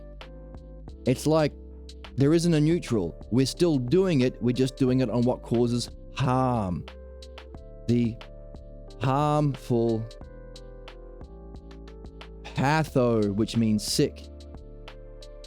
Patho logos, which is from belief. And this is from understanding. So the mysterious self logos through understanding and dialogue, or the harmful pathologos from belief and silence. Not speaking up, not challenging, not potentially getting banned so you have to use your alt. The whole idea is, just be polite and don't discuss religion at politics at the dinner table. No, not talking about it is actively harmful. Not always challenging the beliefs, saying in silence is actually harmful. This is the left wing. By not establishing the actual logos for every single fucking politician and spiritual leader, the Nazis and the MAGAs and the genocides and the Jewish Zionists and the Christian evangelicals and all of the belief-based thinking who think they have a paradigm, but it's harmful paradigm, takes over. The left wing are saying there's no dialectic. It's just anything goes. Bullshit. If you don't establish the self-logos through these kind of conversations all the time about what's most meaningful in being, not the physical world, the cause of the physical world, being, that's where the self-logos comes from. If you don't do these discussions, left-wingers, progressives, Democrats, you won't find the actual self-logos to fulfill this. And we're already doing it. We're already master meditators, and the fascists will take over. Our childhood beliefs will take over. People will vote for Trump not because he's smart or he has understanding, because he's like American parents. People will let Putin take over, not because he has beneficial understanding of the paradigm, because he's like Russian parents. Same thing for Hitler, like German parents. Netanyahu, like Jewish parents. It's this. The parents are still instilling bullshit. You have to learn something as a kid. So it's always worth, as artfully and charmingly as you can, challenging people to defend their beliefs or their current level of vision, state of mind, and understanding of that vision, either to surface and challenge what's false from childhood, or to help them develop, or help both of you develop through understanding and dialogue the true self-logos. So we're already doing it because we're all wizards Harrys. We're all wizards, Harry. Just embrace the unknown and left behind our concepts of what we feel we are, and embrace what we really are. Nice. Humans living, breathing, love, and respect each other. Respect the logos. Follow the logos. Without preconceived notions of wanting to be right. Yeah, find the truth. It's not what you say is right, it's what reality reflects as the principle of truth. Well, you're a beautiful person, Mr. Awakening. Oh, well, you are a very observant person, Miss Goldeneye. That's a joke. Thank you. I wish more people were engaged and as sweet as you are to people. Oh, that's lovely. Wait, no, stop. I meant to do this one.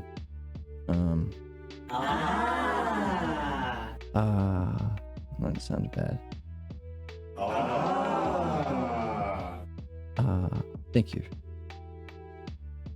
Been doing a lot of self-examining lately. Oh, good for you. Hermit mode. Yeah, it's difficult to, can be difficult to find people to do this reflection with, but again, it's not a solo quest. It's the two-person game or more philosophy. You need to do more art when you become affiliate. Oh, right. Yes, I've ticked all of the boxes to become affiliate except for an average minimum of 3 viewers per stream. I don't know if that's going to happen. But yeah, we could do art and stuff.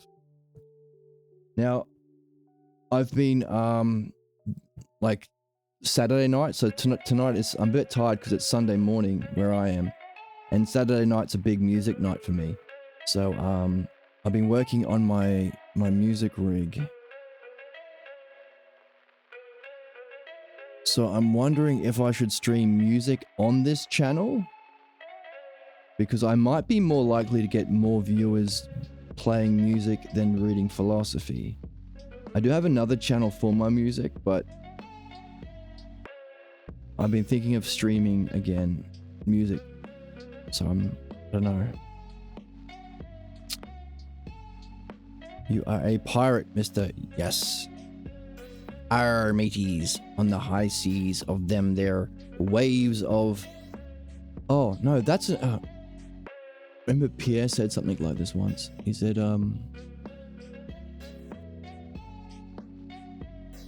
something about sailing by capturing the updrafts of philosophy...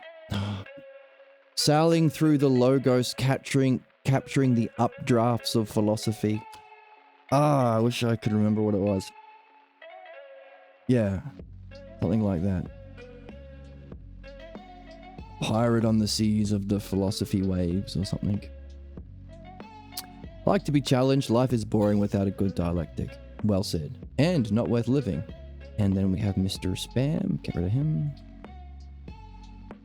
We eat bots. Nom nom nom. I want to eat something. I've got no snacks nearby. Sorry, not hitting on you. Well, you're right to apologize for not hitting on me. Everyone should be. I am the handsomest boy.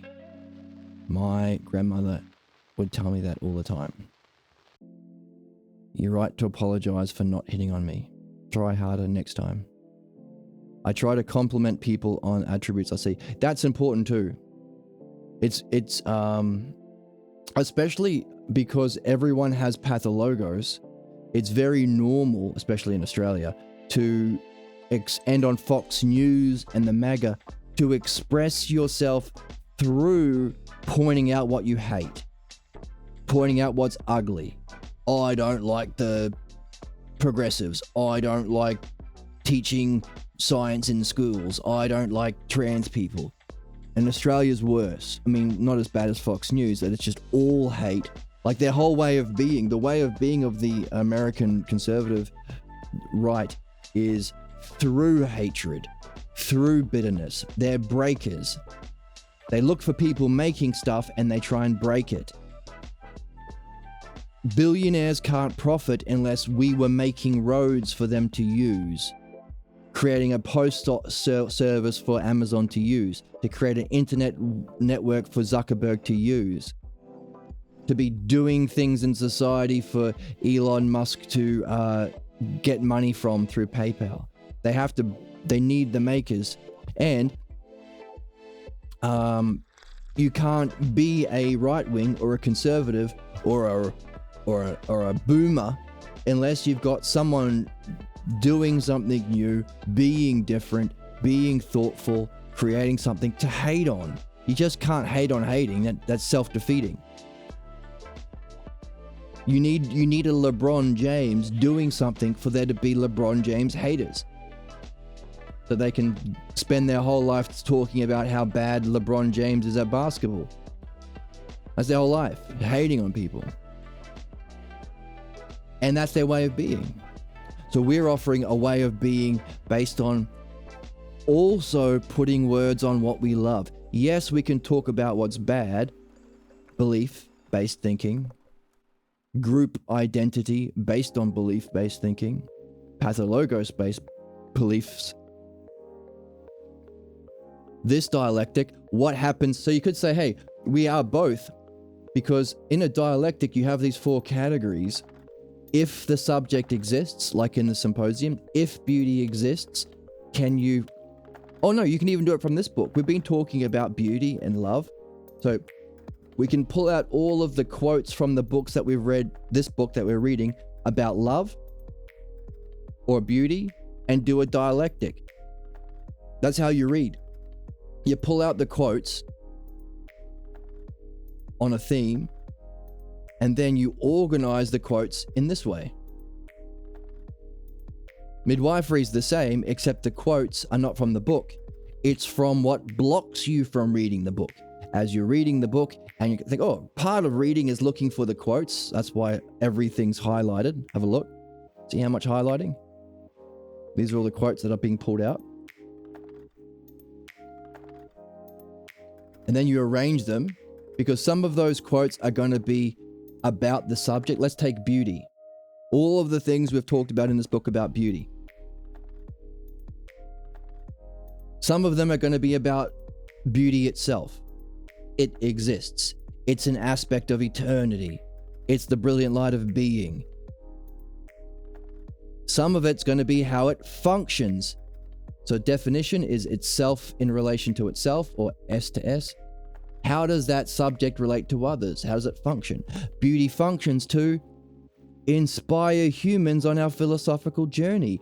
It's not just understanding, it's philosophia, love of wisdom, love and logos. That's the first Etsy thing that you can make.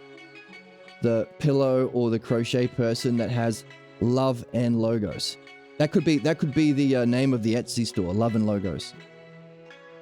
So, how does beauty function? To inspire, to give beauty to enlightenment. Division. How does that beauty itself divide into other areas? It doesn't just function to inspire philosophers. It draws you to beautiful souls. It makes you want to have beautiful conversations. It connects to justice. How does beauty connect to others? How does it connect to justice? And then as a result of all of that, how do you then relate back to beauty? We seek it as a philosopher. We pursue it with our whole heart and our whole understanding, says Jesus in the Gospel of Mark. Now the idea is to do those four categories using only the things from the text. That's reading. That's the meditation. But you also have to do all of the quotes that talk about a world if beauty doesn't exist. How would you define beauty if it's not actually in being? It's just a physical thing. It's just in the eye of the beholder. How does it function if it doesn't exist in being? How does it relate into other divisions? And then finally, how do people, or how does souls relate to beauty if it doesn't exist? So one for if it does, one for if it doesn't. Now what's fascinating, as human beings, we're doing both. Because to the extent where you talk about things that you find beautiful, talk about things that are true, talk about your highest vision, with your highest understanding, with the highest kind of people, you are perfecting this. Only the subject is the logos. If the self logos exists in your world, in your life, in your soul, how would you define it? Either from your life experience or from the text, because we've got a lot of things about the logos in the text. How does it function? How does that function affect other things? And then being affected by that, how do you relate back? How do people, having been affected, relate back to the logos? But human beings are like this.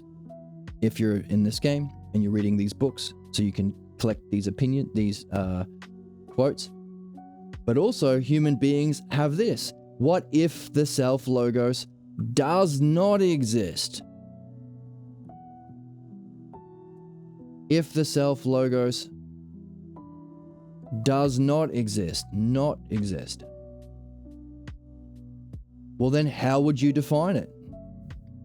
What would be defining a person if it's not the self logos, if it's not true understanding, the true definition of self and reality? That would be the pathologos. Your self itself defined if the self logos isn't present. Well, again, you're not neutral. It's the pathologos. And then you'd have to do a dialectic on that. Either from this book or the midwifery book or your life. How does the pathologos function? How does that functioning affect your relationships, your work, your play, your Etsy store? How much money you give Jed on the back end? That sweet Etsy store cash. That sweet moolah. The sweet, sweet green. And then how do you then relate back to yourself having lived the life of the pathologos? And we were saying earlier, you become more and more entrenched and identified with that fundamental false belief about self you were specifically born here to address through understanding. So we are both. Human beings are a literal walking dialectic. And what we were saying is, not only that, the dialectic is the paradigm for meditation or contemplation. So we're expert meditators. Only we're doing it on this and not this. Which is why it's important to also talk about things that are good and beautiful and true, even though it can be weird sometimes because people think you're hitting on them or something. Even if you are, so what? While it's more common to talk about what you hate. Now, good people can talk about what they hate in a good way, like you can address injustices. That's important. In fact, addressing the cause of injustice, the pathologos, is literally the most important thing. But again, by talking about what is unjust, you're still on this side because the self-logos is still present. But yeah, it's very common to just bitch about what people hate, but it can be weird to talk about what's beautiful. But it's just as important to address what's true as it is to address the negatives in the world. So yeah, talk about what's beautiful. Talk about what's good. Share your words about what someone is doing that's good and helpful and true and beautiful, inspiring, helps you through the day.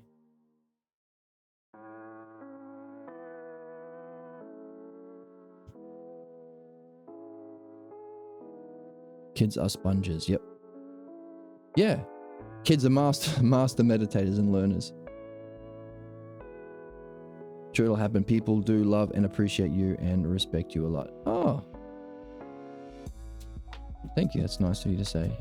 How many viewers? One viewer in. But if you can send a mass email to all of Hassan Piker's Twitch viewers and all Asmund Gold's Twitch viewers, I have so many viewers. Don't do that. Very knowledgeable. Well, yeah, well, just curious. Just curiosity. And it's easy because this game, we're just reviewing every day what we're reading in the book. And the book's a banger. We're just talking about what we're naturally reading anyway, so it's fun. Very highlighted, yeah.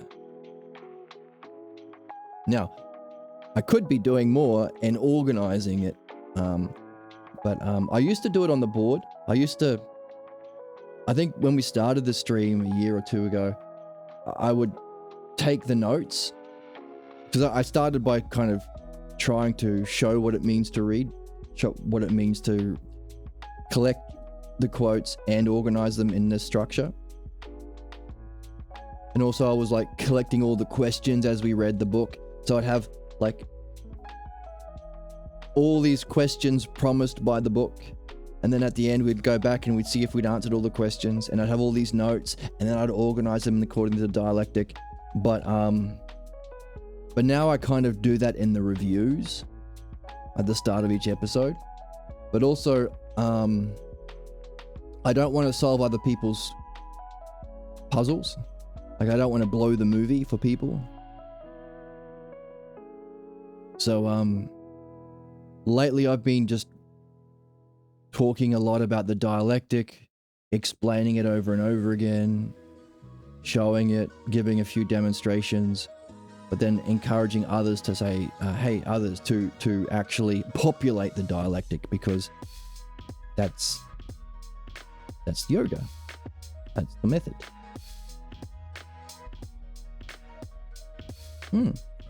Best for people to ask themselves why and being honest.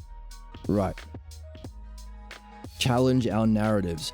Right. And so as we learn what it means to be like the way that Socrates is talking to Jesus, and the way that we are learning what it means to be a midwife, we're creating the ideal conditions for being honest. No blame, no punishment ever.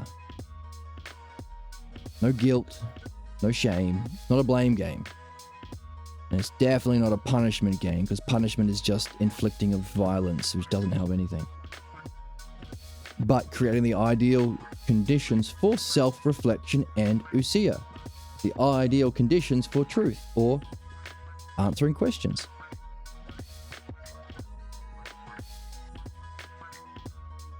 And that's what I like to see. There are a few people out there who are also content creators, and they do it much better than I do it. They get all sorts of weirdos come into their streams or content creation or YouTube or whatever, and they challenge them to ask questions, and they make fun of them when they don't. Not making fun of them, making fun of that state of being, of voicing an opinion and not being willing to reflect on it. And I think that's the height of philosophy. I think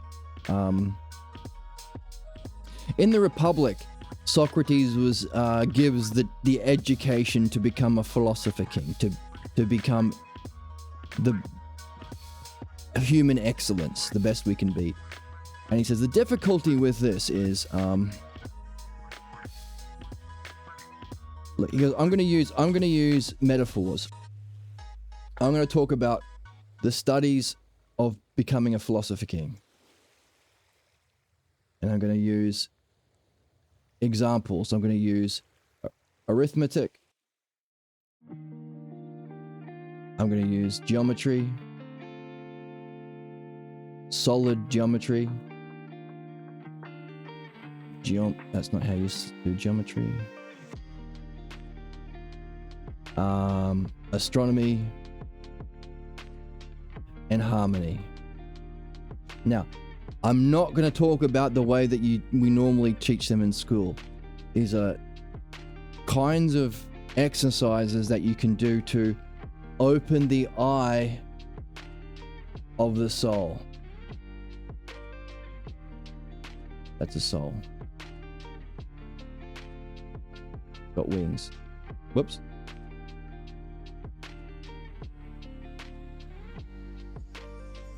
That's a wing. which is worth more than 100,000 physical eyes, because it's the eye of the soul. That's ousia. That's the eye that we have, that we need, that lays dormant, that can turn around and know the brilliant light of being. And he says, but here's the thing. First of all, here's the difficulty in teaching people how to do what we're all here for, or philosophy. First of all, it's not how normal people understand these disciplines, but also, you don't have any students. I'm presenting an education for which there are no students. And there are no teachers either.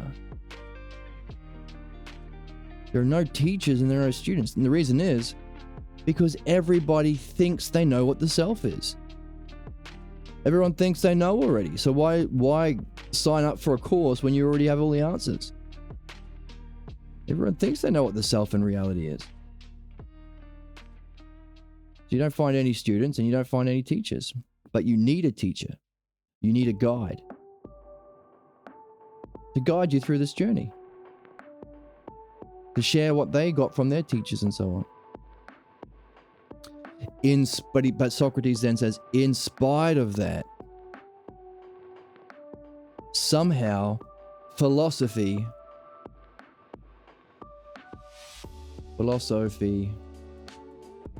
increases in number.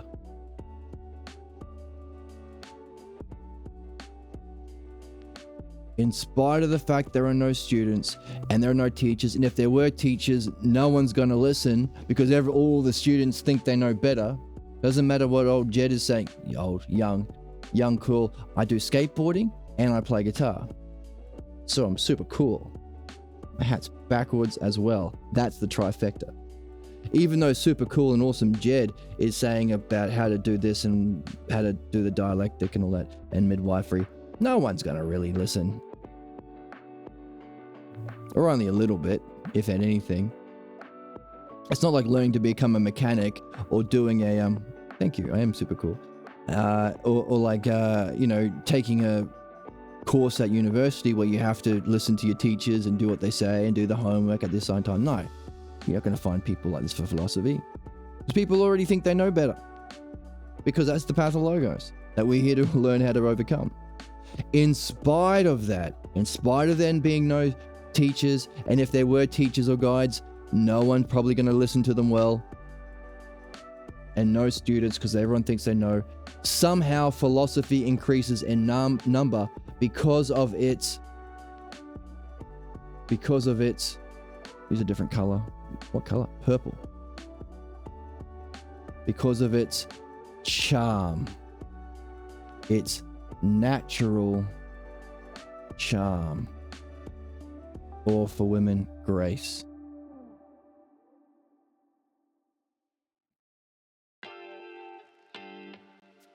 There is some sort of innate natural charm that leads people into this game somehow, even though it's, and that's, by the way, what I just described, solid geometry.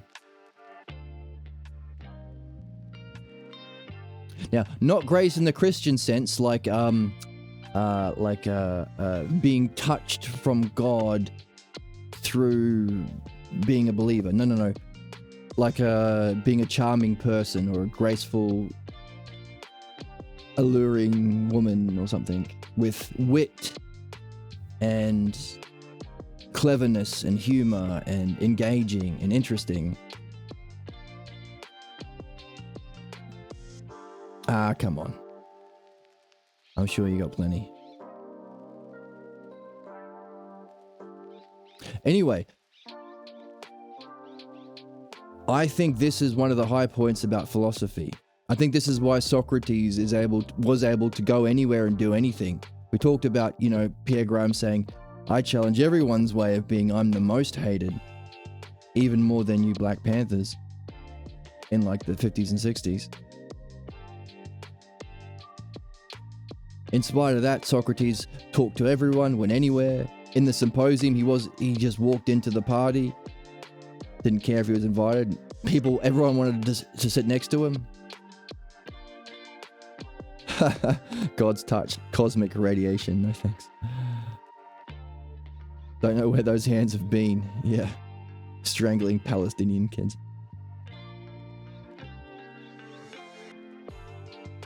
This is the charm. So what we've been talking about is how do you do what Socrates is saying here and challenge people to reflect on themselves, to engage in dialogues, to reflect on the truth of their vision, to perfect their understanding, to challenge their views,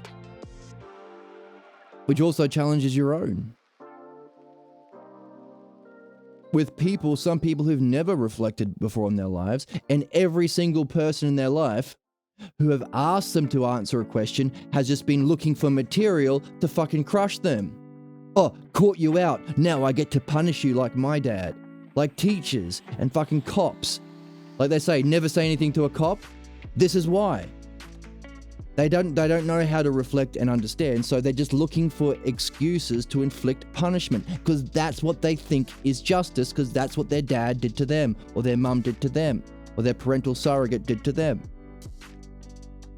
So we never have punishment. We never have shame or blame or any of that shit. It's monkey brain stuff. It's primitive, caveman, pathologos. But in spite of that, there are still people out there who have this natural charm or grace or wit, and they can challenge people to reflect in a way they've never done before, to put words on things they've never done before, to challenge their thoughts or way of being they've never challenged before in their lives. And I think that's pretty cool.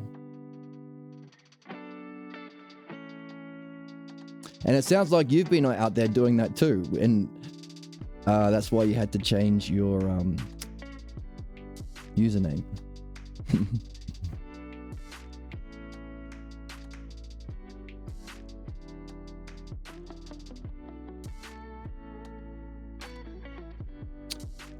And that's where we are in the book. Challenging people, even though truth is elusive, it's always worth trying to draw her out. And the more we practice popping these questions, looking for the best kinds of people, creating the ideal conditions for reflection,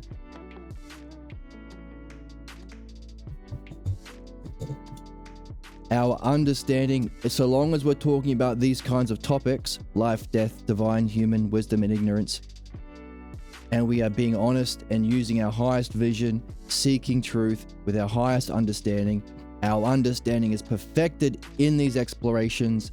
That's what meditation is, logos meditation. And they always weave within those kinds of dialogues the mystery of the logos. The self-logos, we're here to awaken and follow. Or awaken to and follow. And it always unfolds its truth in our every gesture, every thought, every perception, and every act.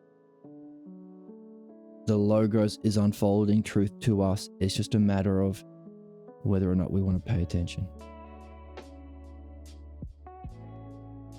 Sometimes you're always humorous when you ask questions, but sometimes my humor isn't widely accepted.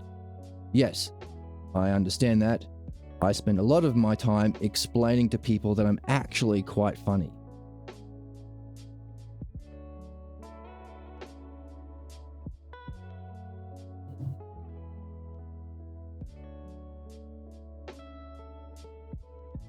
Some people don't have a good sense of humor. By the way, it's a good sense of humor is a mark of intelligence.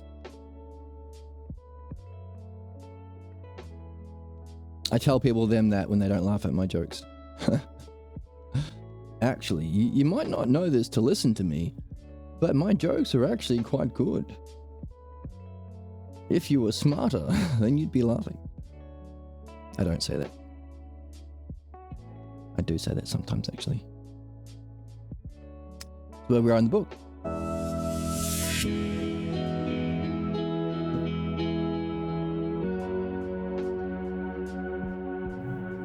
Bring in our characters. Jeebus, you're up. Jesus says, you are very funny. See, that can be on another Etsy store bit of merch. It is actually very funny. People do this.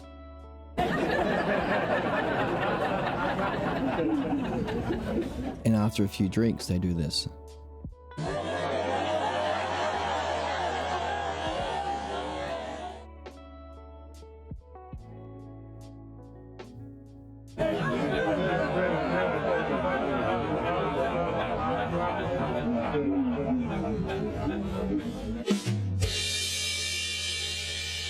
Jesus. And Socrates, you are part of a tradition that has been crafted over hundreds of years, if not thousands, into a rational seeking culture. That's what we're after. Reawakening this way of being of our golden age. You Hellenes are rare among cultures. Here, among the Abrahamics, the struggle is different. We have a different origin. Different myths guide our people. Surely we know that the many out there only seek to be entertained. Wow.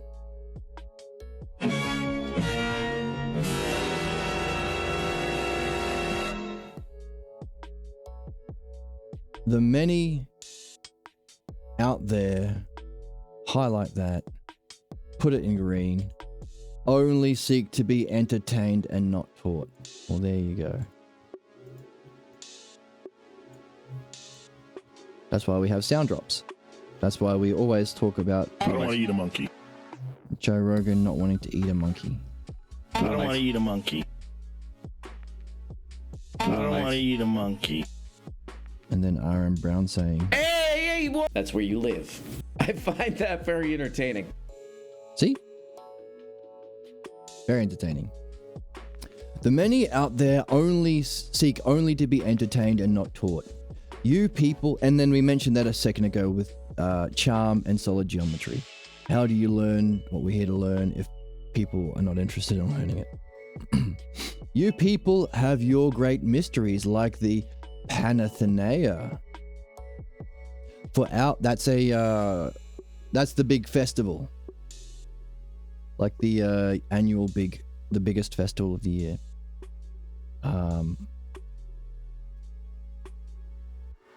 Where I think Zeno, and it's tied to the Parmenides as well. We won't go off on a tangent, but Zeno's essays and the symposium were going to be read at the Great Panathenaea. You people have your great mysteries like the Panathenaea. For our part, we have a crying wall and a temple with law overriding everything. So they just have a crying wall and a temple. They don't have a big festival where people are challenged to engage in excellence and logos and understanding about the nature of the divine and man and the relationship between the two.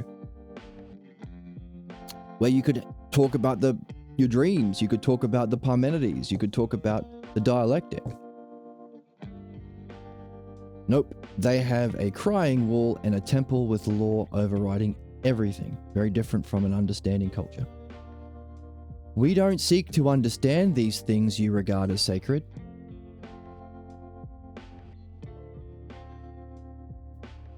Key, nor do you ours.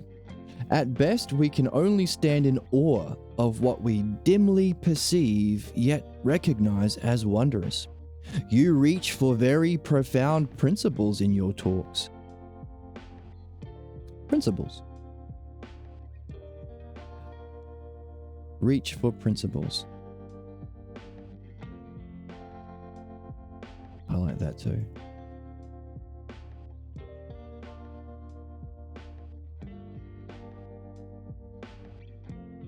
Let's put it in one.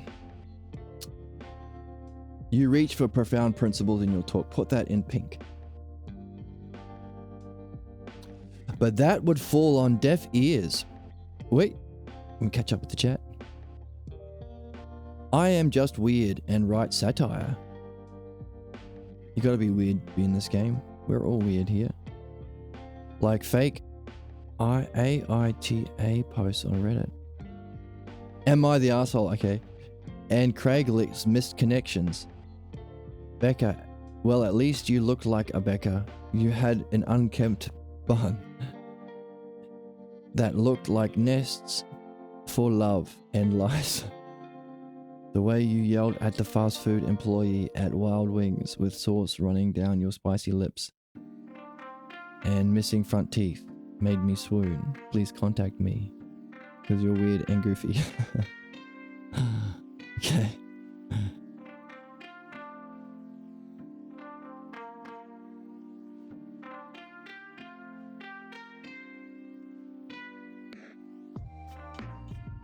Right. So, can you weaponize that in how you challenge people to reflect on their beliefs or vision or understanding? Or participate in your reflections on your own? Is what Socrates is saying here.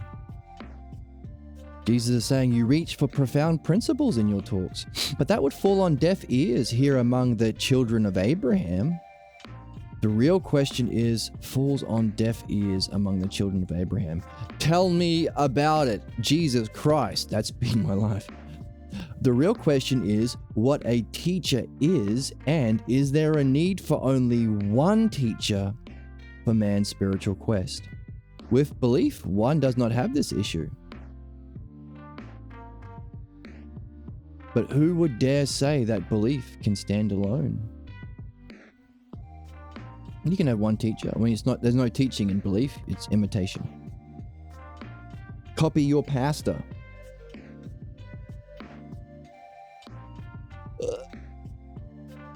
That's why there's that disconnection and difference, because all of the crazy pastors are all different. That's why you have all these nutty YouTube channels and of all these copied and pastored. Yeah, well done.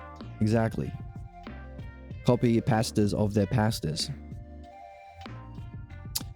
But, of course, even Jesus recognized you can't have just belief alone. That is, yes, it is very likely that the whole of man is involved in this quest and not merely a part. So that's what we've been saying all today. That's the theme of today. Copy and pasta. Genius. Thanks. Well, I thought that's what you said.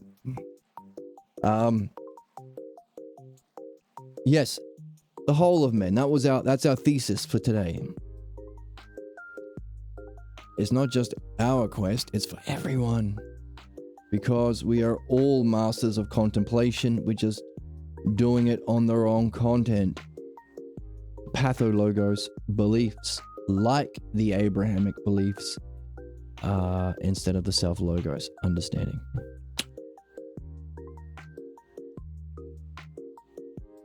Yes, it's very likely that the whole of man is involved in this quest and not merely a part. The problem with belief system, well, there's the start of a sentence.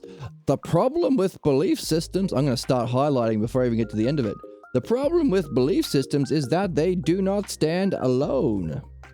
I mean that if one has a belief or has a faith in something, then one needs an accompanying feeling or state of mind that attends it in order to feel secure in that belief. Sacrifice something you love. Right. That's the puzzle I've had with this guy at the gym. The guy said, I don't play music. Don't play that music. And it's like, oh, you don't like this music? What music do you like? I'll mix in what you like as well on the playlist. No, what? What genre do you like? What do you like? Hip hop? What do you like? Neutral. What the fuck is neutral music? Just nothing. Nothing. It doesn't work that way. There's always music playing. You just get to pick if you want to. No, just don't make a selection. And I said, you're just shitting on what I love. And And at the gym, I listen to things on my phone as well sometimes. So what are you listening to on your phone? I was like, I don't want to tell you. Because you are just looking for what I love so you can fucking crush it because you're a punk. You're an idiot. That's what idiots do. The breakers need the makers to love something so they can break it and feel like their dad who broke what they loved when they were kids. That's what it means to be a bully. The bully needs the kid building the sandcastle to kick it over. If it was just kicking sand, just random sand, it wouldn't have the effect of being a bully. Because their dad kicked over what they loved. If it's just kicking over a random mound of sand, you don't have the kid crying. He had to have loved it. That's the whole point. For idiots or right-wingers or fascists or bullies or thugs, cruelty is the point because they're imitating their priest or parent or whoever in the Abrahamic religion that told them to kill what they love. So, sacrifice something you love because there's no feeling of a belief. That pain, that cruelty, that sadism, that gives a believer a sense of a believer. You can't be a MAGA unless you are genociding brown people, throwing them in concentration camps, being in ICE, hating on women. You can't be a Christian unless you're hating on people who like to think. The Christians who are out in the street when I'm out playing music, you're going to go to hell. You're going to go to hell. You having fun. You're going to go to hell. That girl that looks sexy. You're going to go to hell. They need to hate on people who are having fun. And the conflict is every single person out there wants to be having fun. They're just weirdos, ugly looking freaks who can't, they don't have the looks. So instead of actually having fun, like Dum Dum at the gym, instead of actually learning about music from a musician, he can't understand because he's a meathead. Well, he can if he wanted to, but he's too aligned to his beliefs. That the game is just shit on people who love stuff. Sacrifice something you love. Make this green.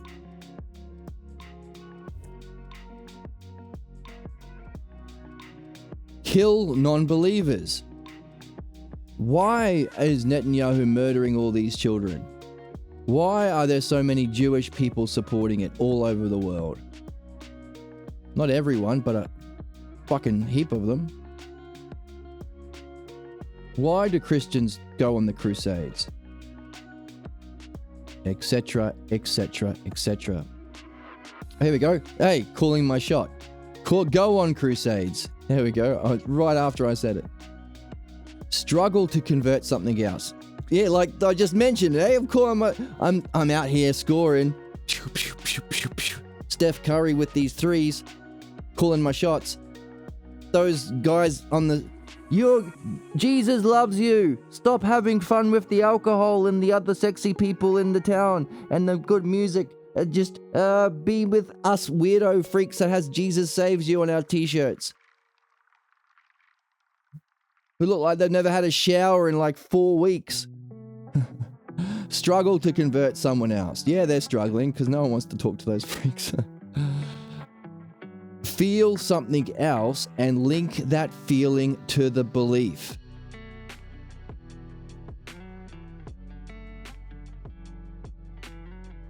Punishment and sacrifice. You in the chat, you prove you love when you sacrifice. Exactly. True love is through understanding, love and logos, culminating in the awakening of the higher senses you have to awaken, usia, to perceive higher and higher levels of beauty and participating in it. Not just participating in it, but fully. That was my reaction to Mush Brain at the gym. I was like, no, fuck off. I'm not gonna... You want to crush what I love? Fuck you. I don't know you. You're just a dick. I'm not listening to you. You can't crush what I love. I know you're going to keep working on it because you don't have two brain cells to rub together. Like, you're going to try and be an uncomfortable, like, and now I think he's on the juice and stuff as well. So that adds because, you know, amplifies. But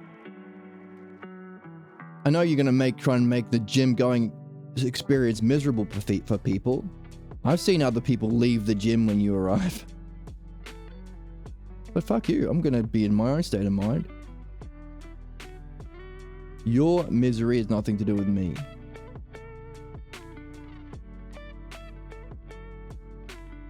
Feel something. When you dye your hair over here, people hate it. They think you're a degenerate who never got past high school anarchy years.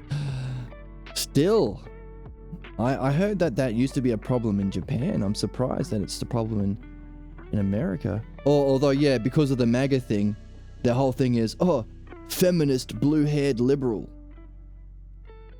Now you can't have fun coloring your hair because another thing for these sad, miserable lumps of toxic beliefs. Another thing for them to hate on. Anything different. That hair color's different. That's woke.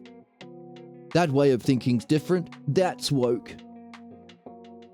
Reading books. That's woke. Everything is an excuse to be miserable about. Or sacrifice, or to kill something you love. Kill non-believers, go on crusades, struggle to convert someone else, go door knocking. It's widely more accepted in other places, but still stigmatized. So why would I dye my hair? Because I never got to. Yeah, good for you.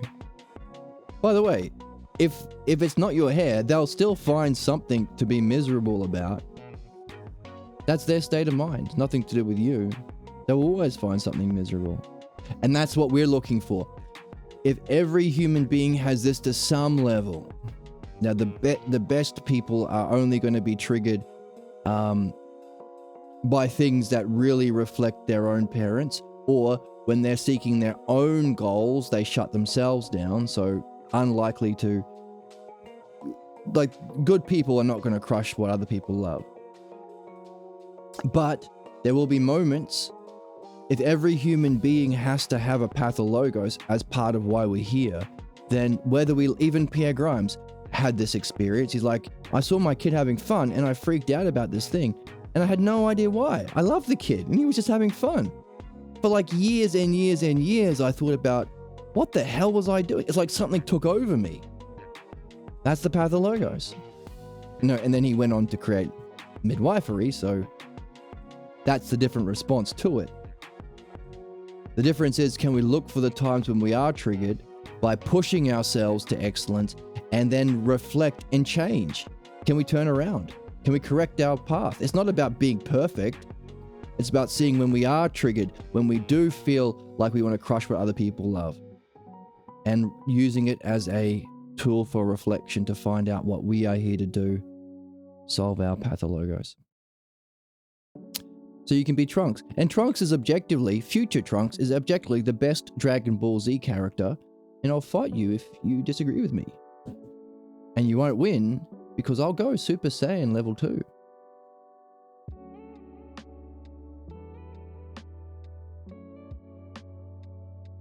Yeah, the feminist thing. Most people want to keep their kids normal for survival.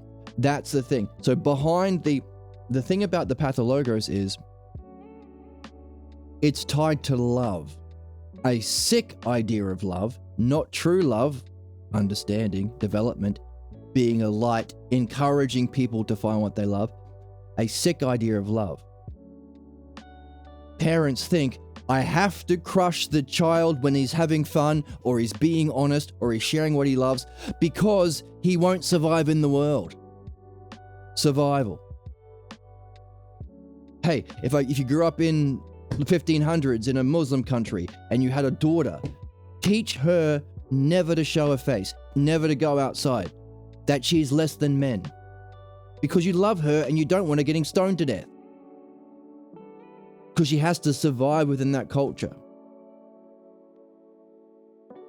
I mean, pick any religion and pick a woman anywhere from like 50 years ago and backwards, except for the Hellenic culture. But yeah, they think their kids are a reflection of them, an extension of them. Yeah, that's the thing too. Exactly. They can finally play the knower. Not true knowing, that requires this game. You'll fight me. It's obviously Piccolo. Ooh. It's a hard one. Piccolo's pretty cool.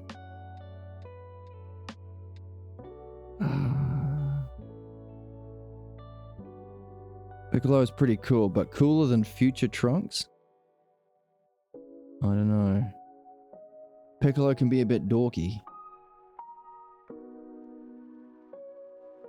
He does love Gohan though. So the problem with belief systems is that it doesn't stand alone. In other words, there's no feeling associated to it as there is actual wisdom. So you have to link a feeling to it, sacrifice something you love, kill a non-believer, go on a crusade, genocide the Palestinians, subjugate the blacks, deport the immigrants, hate on the women. All that miserable fascist bullshit that so many human beings in this age are tied to serves as the feeling to let them know that they are a believer, that they are a good Jew, a good MAGA, a good Smith, or a good Joneses, a good family member.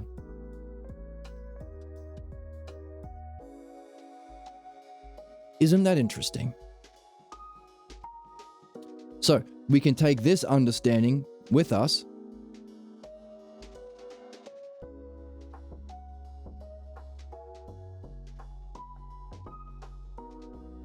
here and say, hey,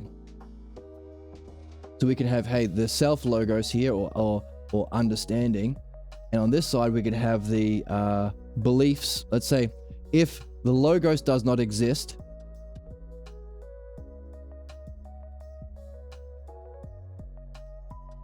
what would be its definition, the subject itself? You could say belief. Belief. And then you can add more about what a belief is, what it isn't. Now, how does it function? No feeling. So okay, we can keep going. So when you do these dialectical categories, you can say what's true about it. So each of these, when you're defining something, you can say what's true about it, what's not true, what you would never say about it. You would never say a belief is universal. So what's true about it? It's a belief. Or it's imitation. Or from others. So this is all in the first category. Define a belief.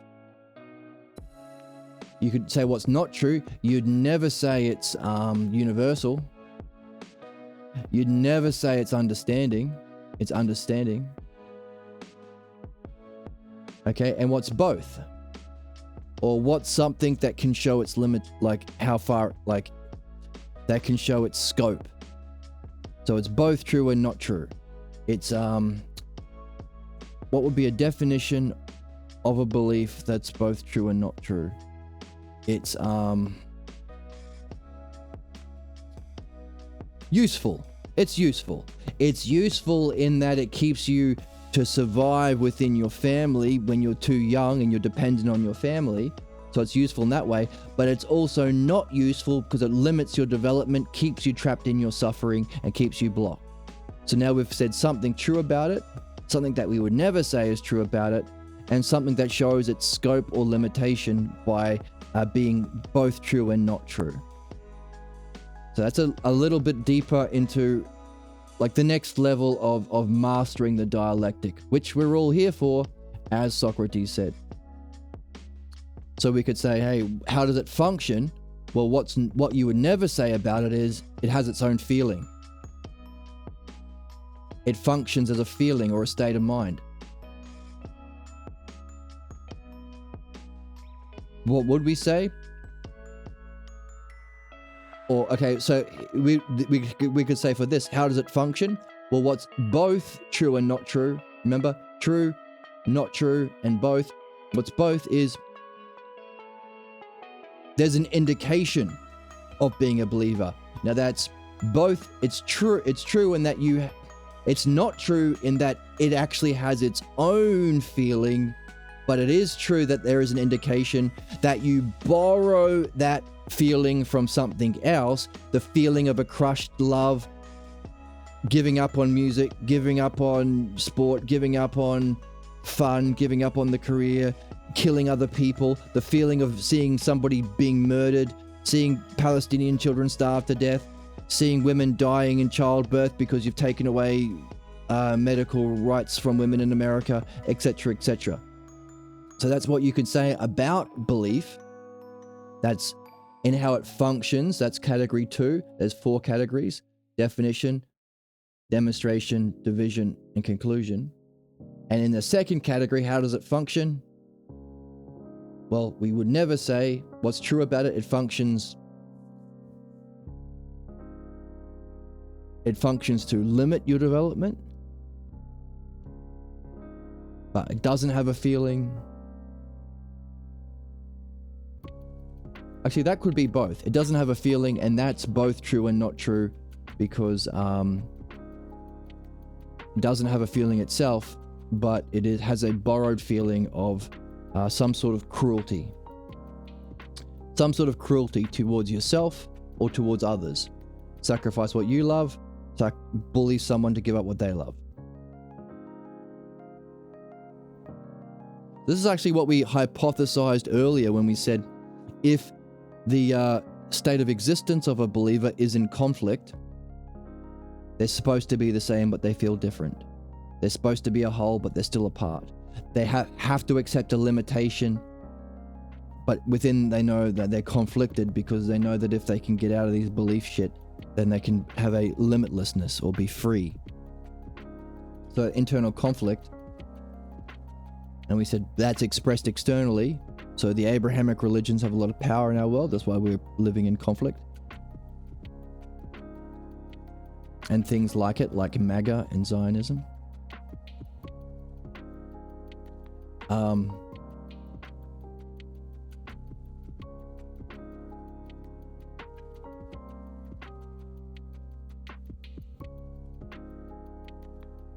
Right, and we took that conflict as a mark of being a believer.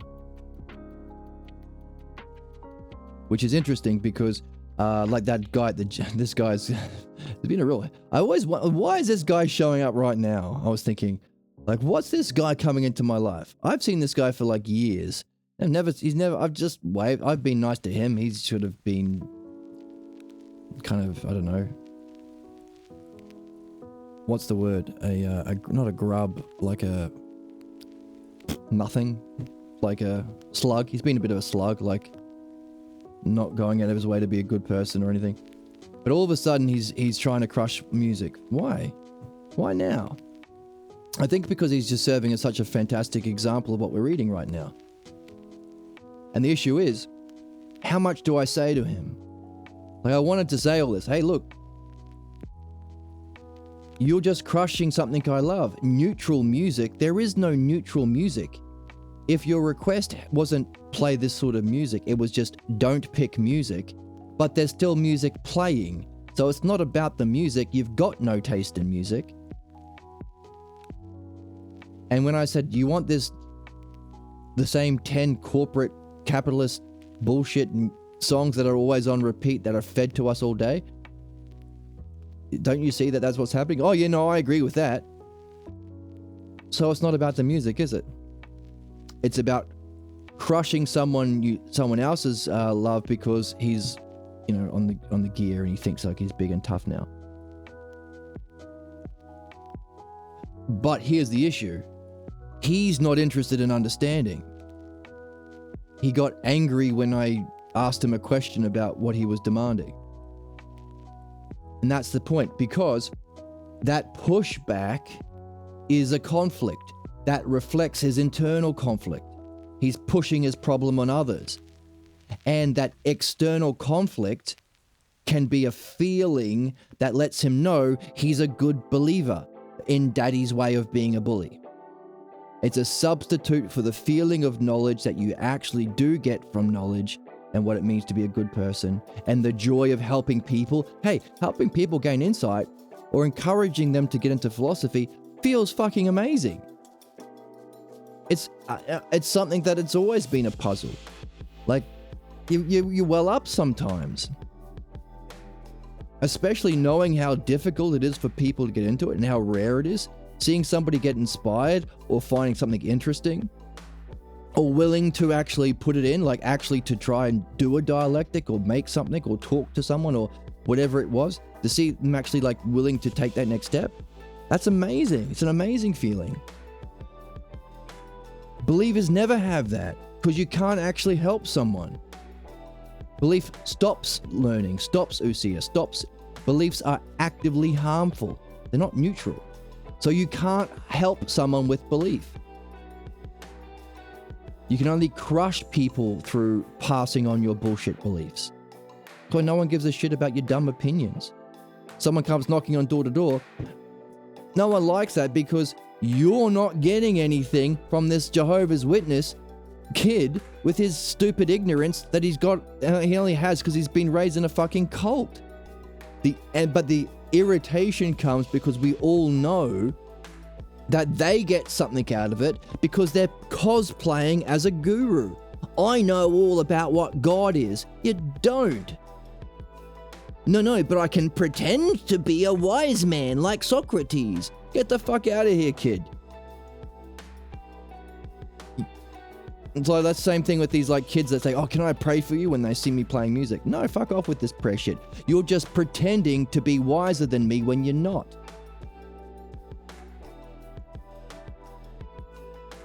And because you can't actually help, all you can do is ruin or break. You find makers and then you break it. Breakers break what makers make. That's a new thing. Put that on your Etsy store. Breakers break what makers make.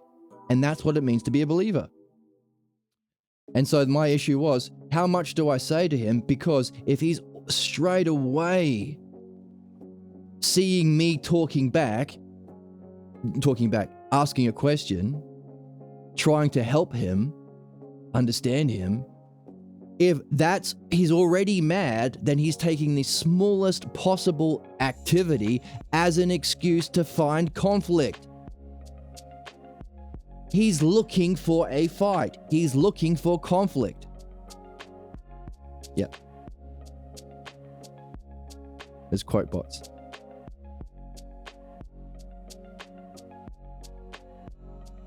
That's why, you can ask them questions to get them to think. But yeah, it seems to be a limit to how much you can say because they're just going to pretend to be interested, but really just get mad. But by the way, there are chatters like that. And I see them on other channels too. The dumbest people, they think that just saying no makes you wise. They don't stick around very long on this channel though. Oh, I disagree with that. What do you mean? It's just written there. Okay. They're used to just saying, I disagree. Because it's easy to say no, because that's just a break. If somebody makes a good argument, you can break it by saying, no, I disagree. The dumbest people just contradict. Just say no. And that also, by the way, they can't do anything good. There's no actual feeling or pleasure or joy of benefiting someone, which is fantastic, which nourishes our souls. They compensate from the conflict of just saying no, or just killing a person, or just sacrificing what someone loves or what they love. Just being a breaker, that feeling of conflict, they take as what it means to be wise. Breakers break what makers make, and they take that breaking as their compensation for a feeling of what it means to be knowing. which is a difficulty for some good people who want to understand, because are you actually? Which is why, like, the people, I guess that's part of the charm of other people, is that if you're not going to answer a question, if you're just going to say no, but you're not going to give any reasons or answer questions, then you can get the fuck out of here. Because you're lying, you're pretending, you're not actually engaging, you're looking for conflict that reflects the conflict within your soul as a mark of knowing, because beliefs don't have a feeling. Pushing narratives don't get anyone anywhere, just asserts domineering and gives them a sense of power and arrogance if they see something profound. Exactly. They're just copying what happened to them. Which is interesting because we're reading it in the book. But why do people do that? Well, because people who are bound by belief-based thinking, if someone has a belief or faith in something, then they also need an accompanying feeling or state of mind that is connected to it to feel secure in that belief. This is the answer. We're reading it. Sacrifice something you love. Kill non-believers. Go on crusades. Struggle to convert something. Feel something else and link that feeling to that belief, and that tells you that you know that you believe. That's the problem with belief. There's no feeling. So they just break shit or shit on people or cause a fight, cause conflict that reflects the conflict within their own soul with the logos.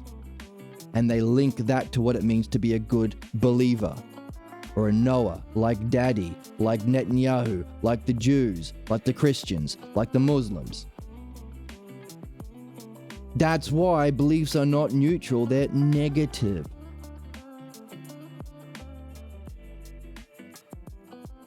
I think the first thing I said when I came in was asked about punishment, and you gave me an answer, and I was hooked since then. Oh, nice. Have you ever shared it with someone else?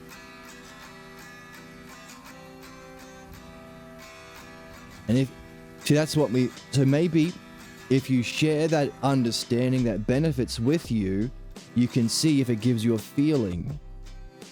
Because here is saying, hey, just beliefs and faith don't actually come with a feeling. But if it was actually something that you understood, you did share it. Did you get a feeling? Or a state of mind of some kind? No, I apologize for my behavior to the person. Oh, what happened next?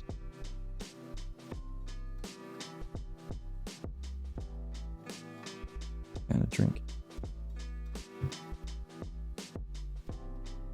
Keep typing. She taught you a lot too. Did you share an understanding of what you understood that led to your reflection with her? Like, hey, I learned this thing about punishment. And did you notice any feeling when you were saying that, or after you said it? Did you feel relieved or happy or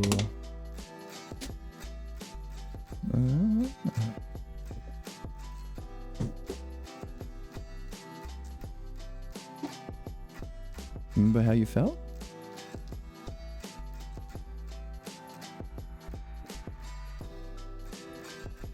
I felt better. So that's the difference. As we understand and benefit, they're never meant to make them feel a certain way. As we understand and benefit, and also as we share that understanding, which also benefits others, and we can perceive how other people are benefiting, we have nice feelings. Warm, fulfilled, relief, inspired.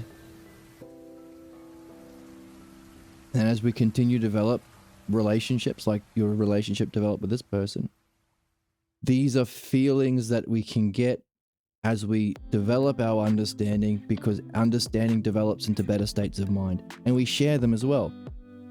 Believers don't have that. Because if you're talking about beliefs, you're just talking at people. Well, I believe this. So what? It's like racists. They don't talk with people, talk at people. Fox News, they don't talk with people, they talk at. Think this way. Immigrants are bad. Brown people are bad. Poor people are bad. There's no connection. And so what Socrates is saying here, to compensate for a lack of a feeling change, and for a lack of a state of mind, they do negative things, they imitate cruelty, and they link that feeling to the belief as a compensation. So they replace that feeling of cruelty or their own sacrifice in place of happiness or fulfillment or insight or relief if you've turned around from a mistake or something, or you've learned from a mistake, or the joy you see in other people benefiting. I remember a couple of times there's a streamer who challenges people to reflect. People who are like this, who they just say no, and they're part of a group based on belief, and they just reject what's good, and they just repeat that, and they just insult. But not only that, it's so obvious what they're doing because they're imitating. Belief is imitation. They're literally imitating the same insults other insulters have made. And it's those moments when they're able to cut through by challenging them to ask a question, challenging to think for them. Hey, just create a new insult. That's something new. Have you ever thought about the fact that your insults are not even new? Have you ever wondered why you're imitating the same insults? Have you ever thought about this idea? Have you ever questioned your source? The moments where that breaks through, and even the dumbest person reflects in a new way or changes their mind or realizes they made a mistake, that's a win. And they feel good. And everyone watching feels good. The whole chat is happy and congratulates the chatter.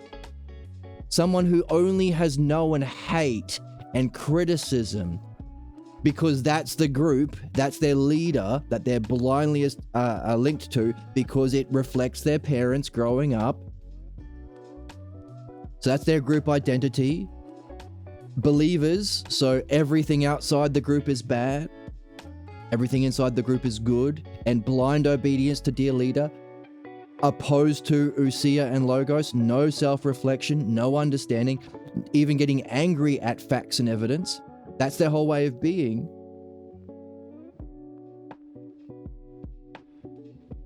No learning, only imitation. No benefit, only cruelty. To see that person change, just reflect, change their mind, admit they were wrong about something, everyone's happy.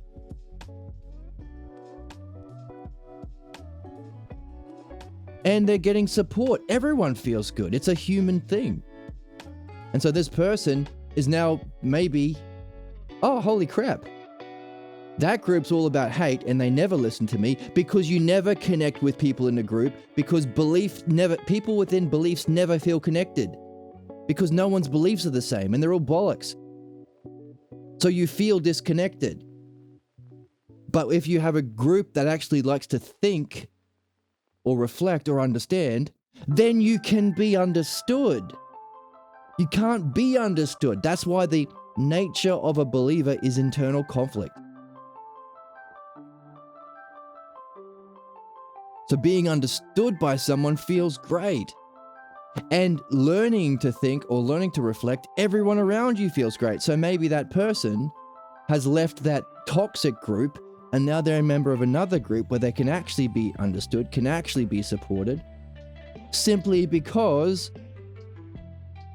the streamer challenged them and stayed with it and made fun of them when they weren't doing it and had some charm and wit and humor about forcing them to address their questions and reflect and think in a new way, and had some patience. All of the things they've never had in their life up until that moment, and they turn themselves around. Rediscovering ousia and understanding, the two things that are fundamental for human development and benefit and connection. Ousia, self-reflection; logos, understanding. Ousia and logos, all the way. These very two things are always rejected in beliefs. Can't have both. You can't have self-reflection and belief. You can't have understanding and belief.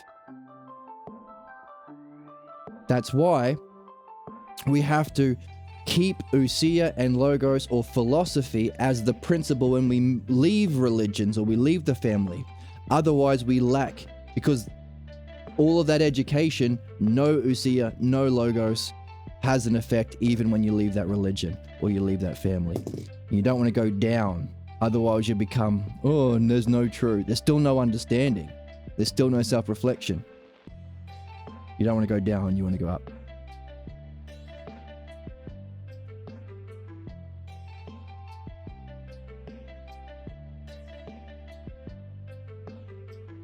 I try to be mindful of the potential of talking at people and where it comes from. Where I'm arrogant versus where I should be confident instead. And where I need humility instead of humiliating. It was the hardest learned thing. It was my sister and mum, so yeah. And instead of pointing out the bad in people, I just point out the beauty. I'm very cynical about people and looking for the worst in people. That can be part of the art too. You can encourage people to reflect on where they're missing the mark, or you can ignore where they're missing the mark and focus on those principles that are actually good.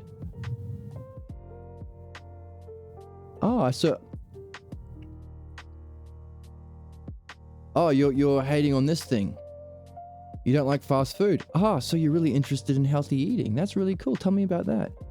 That kind of thing. Pointing out the good in the world, not just the bad. So that would condemn and that would box people, and I learned how to enable people, respect people, and believe in them and support them in what makes them happy.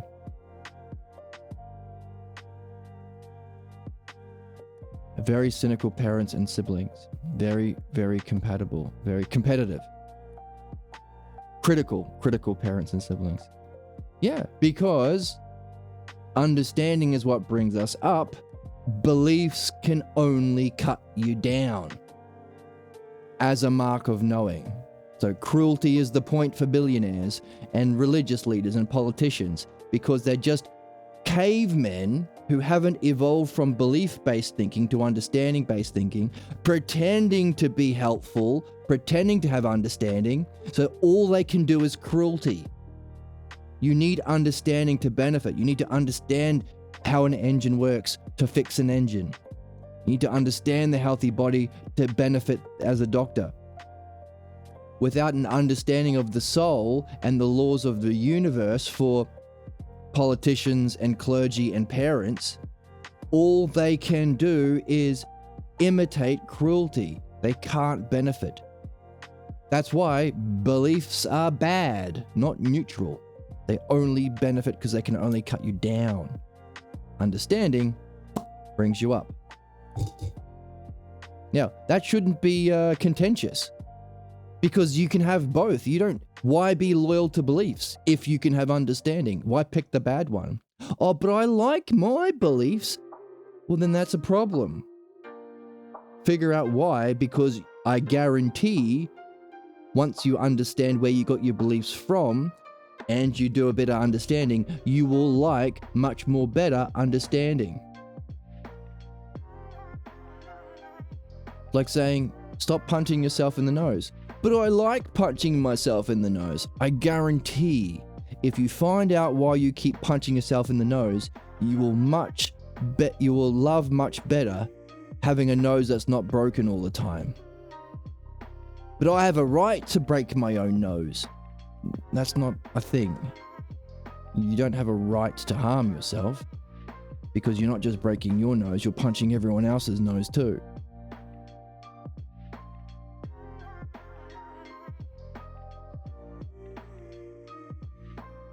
It helped me, at least. Your stream did. Oh, that's lovely. And the lovely people in my life who had patience and let me make mistakes and felt safe to make mistakes. Exactly. This is the ideal conditions for mistakes.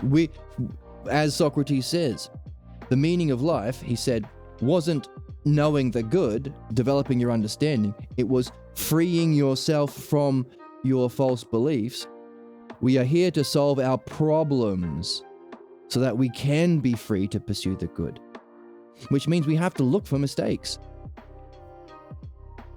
Which is why we encourage people to reach their highest goals, not to get the highest goals primarily, that's good too, but so you can surface the mistakes that you made because they become objects of reflection in midwifery. And problems can only be resolved through an understanding that answers the problem. You need the mistakes to find the problem, and then you apply the understanding in midwifery to solve the problem or answer it, and that gives you a freedom. A kind of freedom apparently you can only get in the human dimension. You can also use your time here to pursue the good itself, but you might be able to do that in other levels of reality as well. Whereas the human experience where you get a pathologos belief from childhood may be only a human thing, which is why Socrates is saying we are all here to solve our problems. After talking about enlightenment and talking about how enlightenment experiences, the highest experience, the highest goals, don't solve problems and can even conceal problems. So it's more important to remove your false beliefs, even then, highest enlightenment experiences. Pancake nose. Oh, okay. How we hurt others, we hurt ourselves. Exactly. That internal conflict, it manifests externally. The way we talk to ourselves, the way we talk to others. The way our parents crushed us, we in turn crush others, which is that redundant analogy. A is to B as A is to B. As my grandparents crushed my parents, so too they crushed me. And if I don't do midwifery, so will I crush my kids. And on it goes. Until someone wakes up and says, actually, You're a wizard, Harry. You're a wizard, Harry, and this is the hero's journey to go from belief to understanding, to repopulate the pathologos dialectic that we live out with the self-logos dialectic. I never knew how freeing it was to be around people who are chill, so I try to be chill too. Chill in a way where it's safe to make mistakes and talk about things without anyone needing to be right or stomp on another's autonomy to feel of being. Feelings or beings. Exactly. Because the desire to inflict suffering or look for an excuse to do punishment is that person's problem. For that bully at the gym, enjoying music was enough of an excuse to be a sadist. Because believers are sadists, because they have to find that imitation of cruelty to themselves when they sacrifice what they love, or to others when they try and crush what other people love, kill non-believers, go on crusades, try and convert people. Hey, conversion, people who are trying to convert people, they don't give a fuck what you think. They want you to think what they think. They never asked you what you believe. They say, oh no, we're right. Our beliefs are right. No one asked for their stupid fucking beliefs. It's only cruelty. It's only negativity. That's what it means to be a believer. Understanding, you can fix the engine, you can fix the body, you can benefit. Hey, you can help somebody's sick cat if you understand veterinary science. Understanding is great. And in conversations about what we most care about and our highest visions, we can perfect our understanding. But also we perfect our understanding in reflecting on where we missed the mark. And the more we miss the mark, so we're talking about how in reading,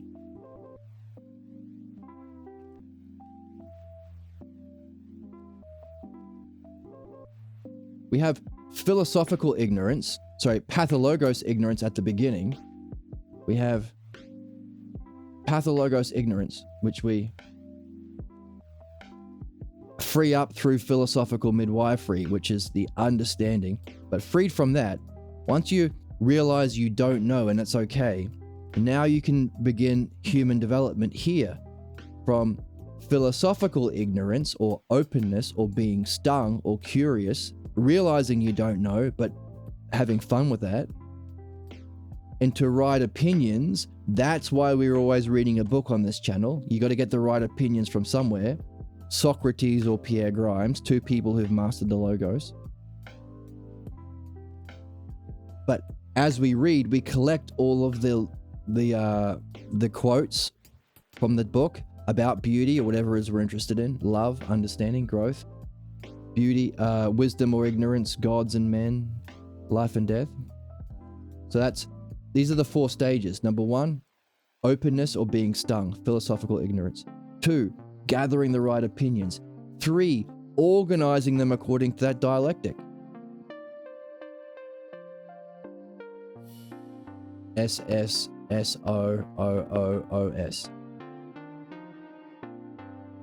And what Socrates has been saying in this book is that activity opens your mind for an experience of nous, or knowledge, or the divine light of pure being.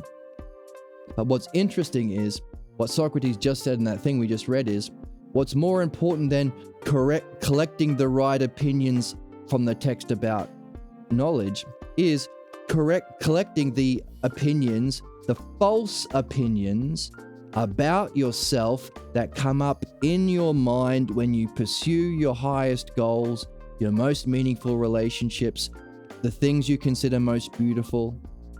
Because as we collect right opinions, we can also collect false opinions. And as we apply the dialectic to right opinions in philosophy to reach the truth, so too do we apply the dialectic to our false opinions in midwifery to free ourselves from what's false. And that's the most important thing we can do. In other words, we need to collect mistakes. So much so that we have several pages of mistakes with the thoughts that we had when we made the mistakes, how we felt, what we said, what we did, until after a while, after we've collected enough of them, we start to notice common themes. That's the Sherlock Holmes game. You got to collect all the clues, but then you got to piece it together back at Baker Street.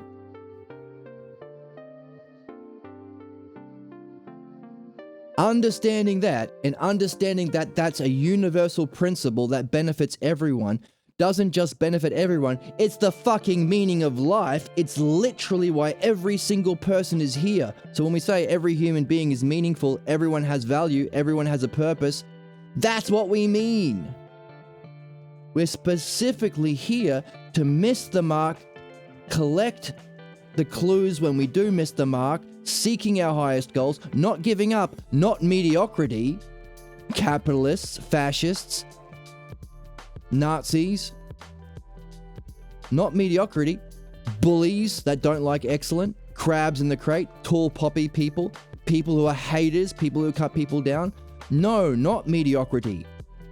I know your parents made you accept it, but we're not here for that. We are specifically seeking excellence to surface the blocks that come up when we hit the blocks, when we reach for excellence, to gather the clues, to piece them together in the dialectic, to solve the false beliefs problem about the self our soul carried with us and we got from childhood. So we carried a false belief about ourselves into this lifetime, solidified in our pathologos. That's what we're here to solve. Says Socrates is the meaning of life. If you know that, punishment makes no fucking sense.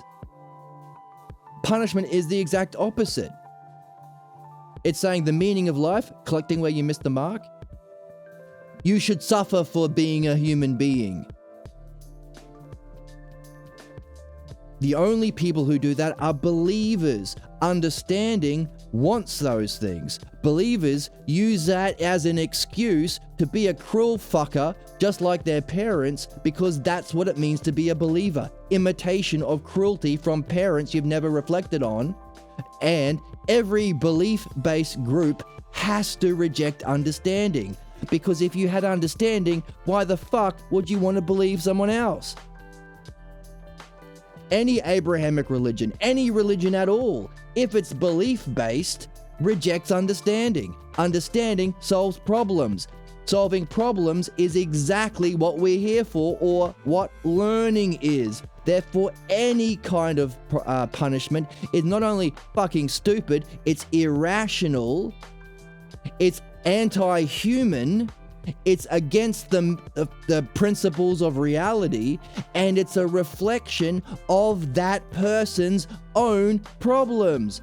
Anytime anyone wants to insist on punishment, they are saying out loud, this is my problem. Who I want to punish, the way I want to punish them, how I feel when I punish them, the joy in my face when I see them losing what they love, or when I crush them, that sadism. All of these are their clues that they need to surface and then apply understanding to in midwifery to solve the very problem they're here to solve. Therefore, the most cruel, the most sadistic, currently have the best jobs, will have the biggest, most important jobs. They're the politicians, they're the priests, they're the clergy. They're the ones doing the genocide and the capitalism and the wealth inequality and creating a world that's in disharmony with the planet. Currently, we say, oh, well, let's just let them have the bombs and the money. That's stupid. What we should be saying is the way in which they want to murder immigrants or genocide Palestinians or take all the money. The joy that they feel when they crush poor people or brown people or Palestinian children or non-believers or Muslims. Instead of saying, okay, go out and do it, which harms them and everyone else, we need to say, let's create a world where they have the ideal conditions for doing what they're fucking supposed to be doing, taking all of those things as clues to solve the problem of their pathologos. Because newsflash, everyone has a pathologos. That's the meaning of life for human beings. Everyone gets one. If you're not doing midwifery, you are acting out your cruelty in the world. Therefore, not only is punishment stupid, irrational, against the principles of reality, and anti-human because it's anti-learning, it's also a reflection of that person's problem that they are here to learn from. So not only do you never listen to people interested in punishment, you say, hey, by the way, that's your issue, and maybe pop them a question about who they're imitating when they try and hurt, punish, crush, murder others. Who did that to you? Psychopath, murderer, genocider, or simply believer?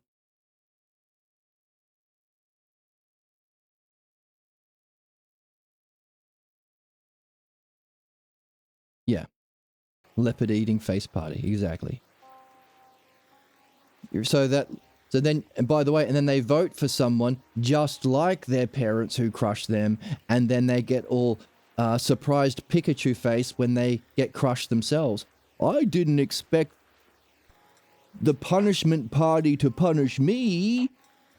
I just wanted to pretend to be Trump and punish the other people. I liked it when we did it to the Browns, but not to me. Exactly. So, Socrates is helping us out. Yeah, the MAGA people have flags in their garages, so now you know who to avoid. Yeah, that's the point, right? Now, the ideal thing is, if we can share this understanding with enough people, we can establish the love of understanding as a way of being, so that we have a world where everyone can reflect on their problems instead of playing them out in the world to the destruction of human life and our species. We need to show them that we're having more fun on our side aside with ousia and logos. Or love and understanding. Yeah, wear a MAGA hat so you can identify who to avoid in public. So, Socrates is saying, bring Socrates back. The problem with belief systems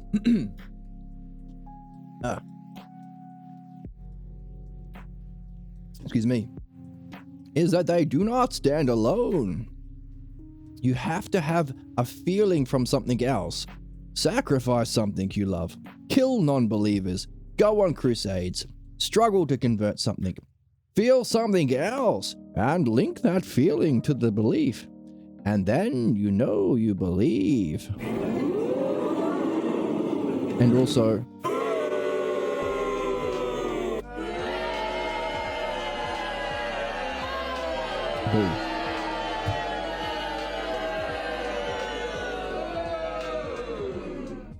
understanding, knowing, and insight systems. The way of being that we are playing and learning and recreating. The new way of being for the new age, if we're going to survive, that we are awakening here. Understanding, knowing, and insight systems.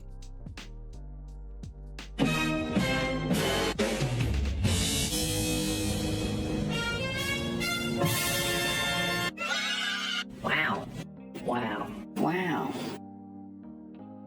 They stand apart from such efforts to feel certainty over what has been reached. Understanding has its own state of mind, and it is known for what it is. Those who seek to gain certainty of knowing through understanding seek the state of knowledge in a transcendent arena.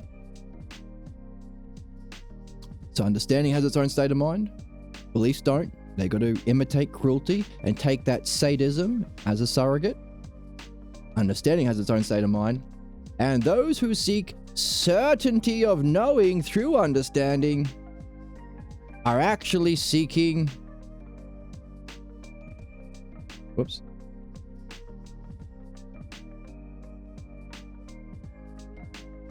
the state of knowledge. Ooh.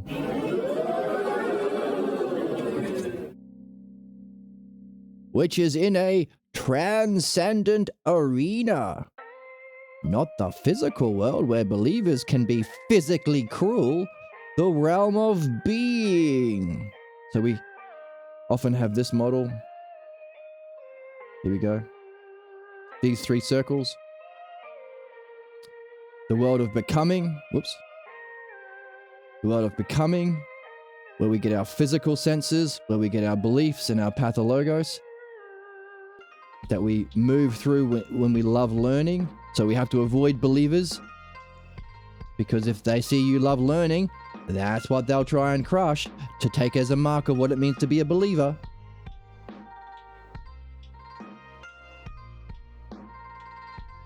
But what is knowable is in the realm of being, this circle here. So the physical world, or the world of becoming, because everything's in change. The realm of being, which is a transcendent arena. So the study of this is metaphysics or philosophy, because that's knowledge. That plus understanding equals wisdom. Dianoia, understanding. And then there's a level beyond that, which we call the good, or the one, or the good self, or the one self. Philomathesis, philosophy, and beyond that, of course, is what Socrates calls in the Phaedo, philophronesis. So philosophy is itself a mean between loving of learning and the loving of phronesis. Whatever phronesis is, that's a mystery that we want to solve.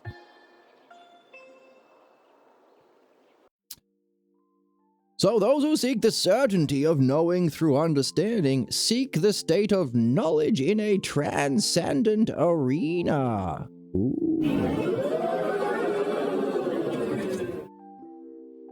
That is incomplete. So they are always restless in their belief.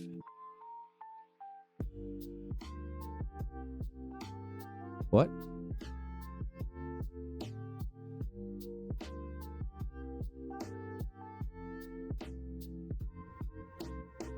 Oh, I see what he's saying.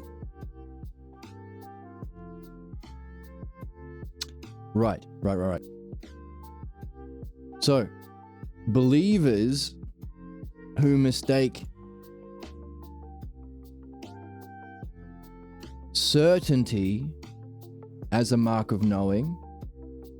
So they think certainty, I'm certain about women being bad for a sexist, or brown people being bad for a racist, or liberals being bad for a MAGA, or Palestinians being bad for a Zionist, or non-Jews being bad for a Jewish, or non-Christians being bad for a Christian, or non-Muslims, etc., etc.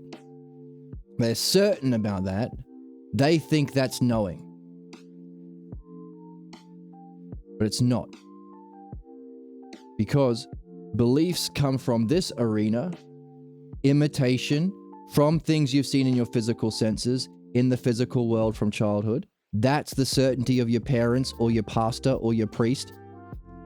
You know, go on YouTube, look up crazy evangelists. The dumbest people you've ever seen on the planet screaming with certainty. Jesus wants this and God wants that and he wants this and I'm fucking certain of it. The stupidest people think that certainty is knowing, but it's not. Knowing is here.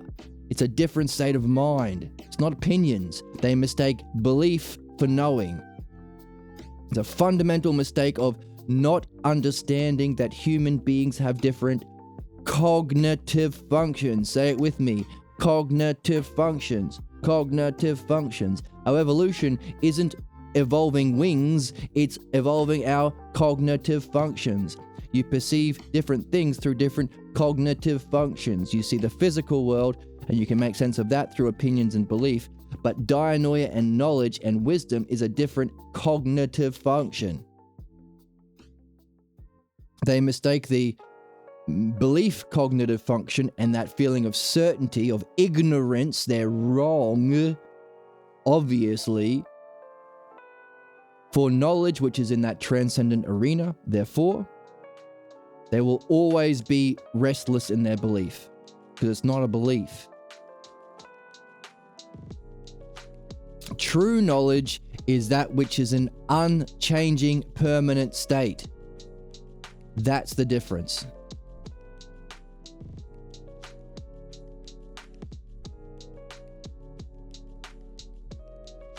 So the words that we describe for being are the highest in our language, but that includes not just wisdom and knowledge and eternity as well.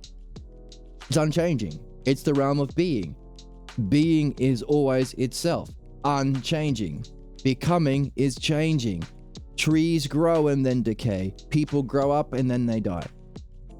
Dogs are puppies and then they're old dogs and then they're dead dogs. Everything. Oh, sad. I shouldn't talk about dead dogs. But that's the world of change. Knowledge is specifically here, which means it doesn't change. So people who mistake the beliefs about whatever the fuck, which come from the physical world. By the way, that's modern philosophy. Philosophy isn't here. Aristotle's idea of philosophy is here. Stoicism, imperialism, the physical world. Kant's belief, Hegel's belief, Nietzsche's belief, all that crap. Different cognitive function. That's why they are always restless in their beliefs. Always in conflict within themselves and causing conflict in the world. They mistake the feeling of certainty that they feel when they imitate someone who crushed them sadistically. They mistake that, the worst of human functioning, for the best of human functioning. Using actual knowledge and understanding to benefit people to move out of their certainty and belief systems into their own spiritual development. That's the best of functioning. They pretend to be doing that while they're doing the exact opposite. That's the insanity of our dimension. Beliefs are not just not good, they are the opposite of good. They are doing the most harm. Believers who imitate certainty are doing the fucking worst shit in the world. It's not neutral, it's the opposite. The people who claim to speak for God in religions or the laws of the cosmos, the logos in politics, are doing the opposite.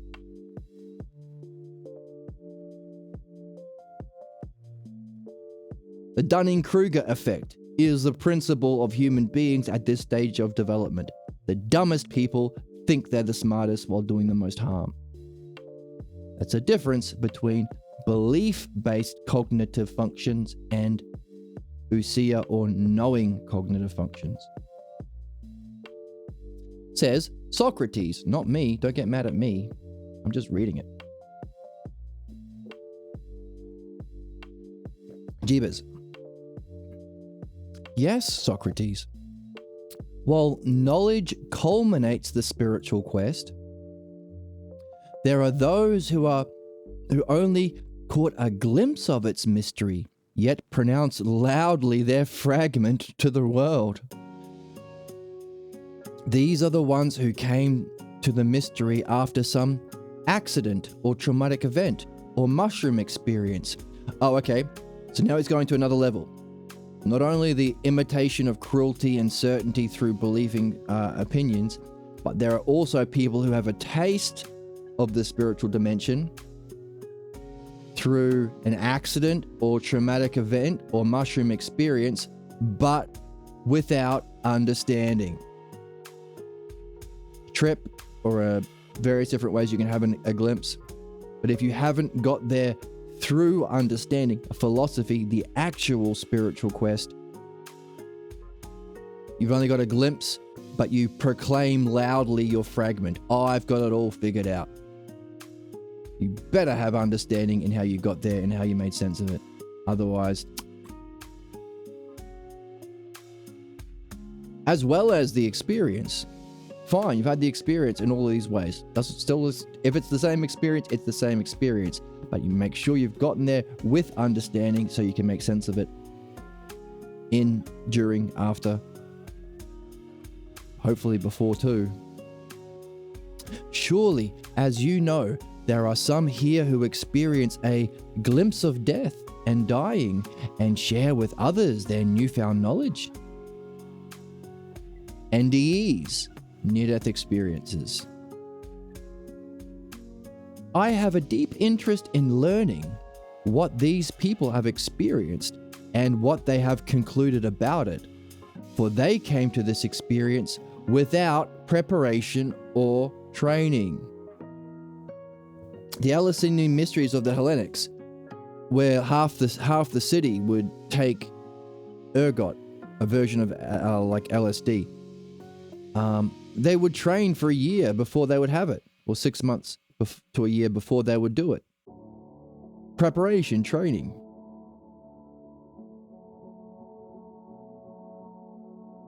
Understanding.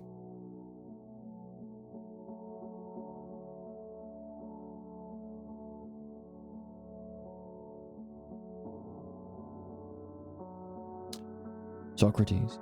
You are correct there, Jesus. Equally, I should add, Plato praises the need to understand dreams, and he stresses their importance. However, he does so without sharing insights into the way to reach the meaning of dreams. Okay, now we're getting on to dreams.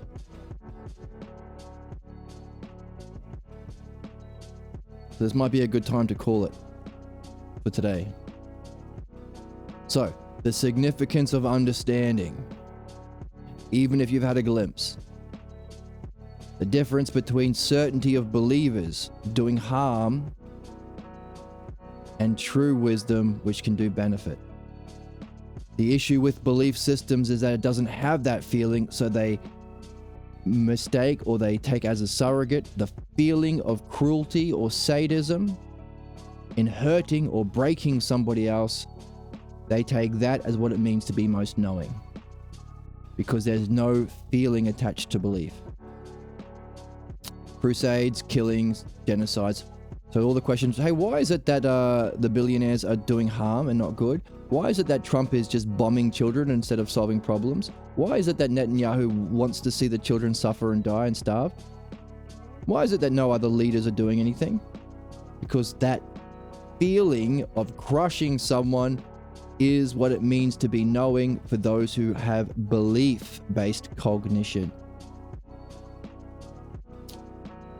Whereas the rational process reaches for principles.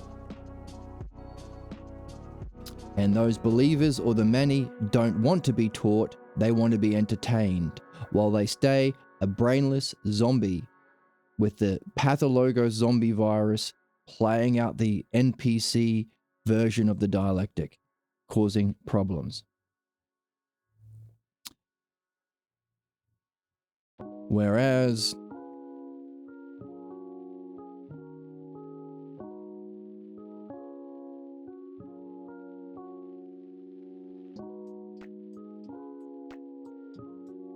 where do we have it? Understanding and knowing and insight systems are different.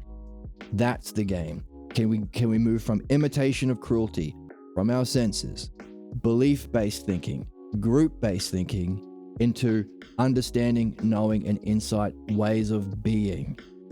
That's the game.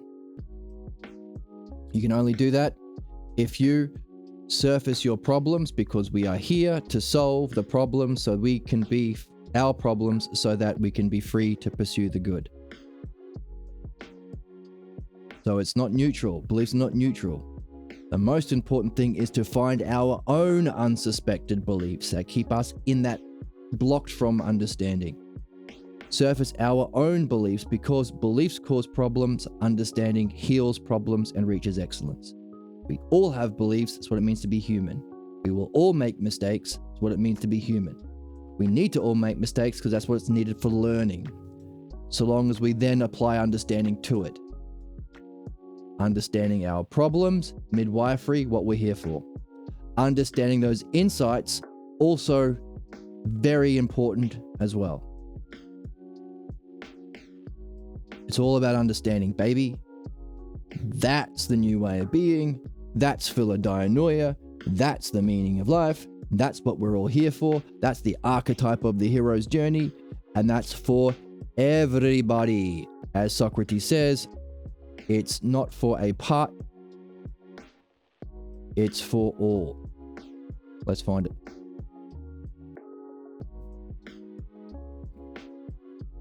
Here we go. The many are out here seeking to be entertained and not taught. That's the issue. But we talked about that. Somehow we cast our net of philosophy. We try to ride the waves of logos and benefit, soar on the updrafts of these texts. And in spite of the fact that people think they know, they have that certainty, and people are seeking to be entertained and not taught, somehow, as we cast that net, looking for those good people, philosophy does increase her numbers because of her innate charm or grace. Which is important that philosophy does that, because this is for the whole of mankind to be in this quest, not merely a part.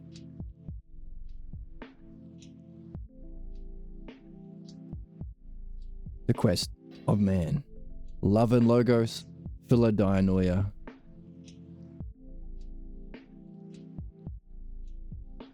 That's the game. Thank you for joining me. Thank you for sharing your reflections and experiences, and reflecting on the states of mind that are associated with understanding and growth. That was really helpful. And thank you for joining me. And thank you for being on the quest. from belief to understanding. Love and logos. Bella Dianoia, if you please. Thanks once again, and I will see you in the next one.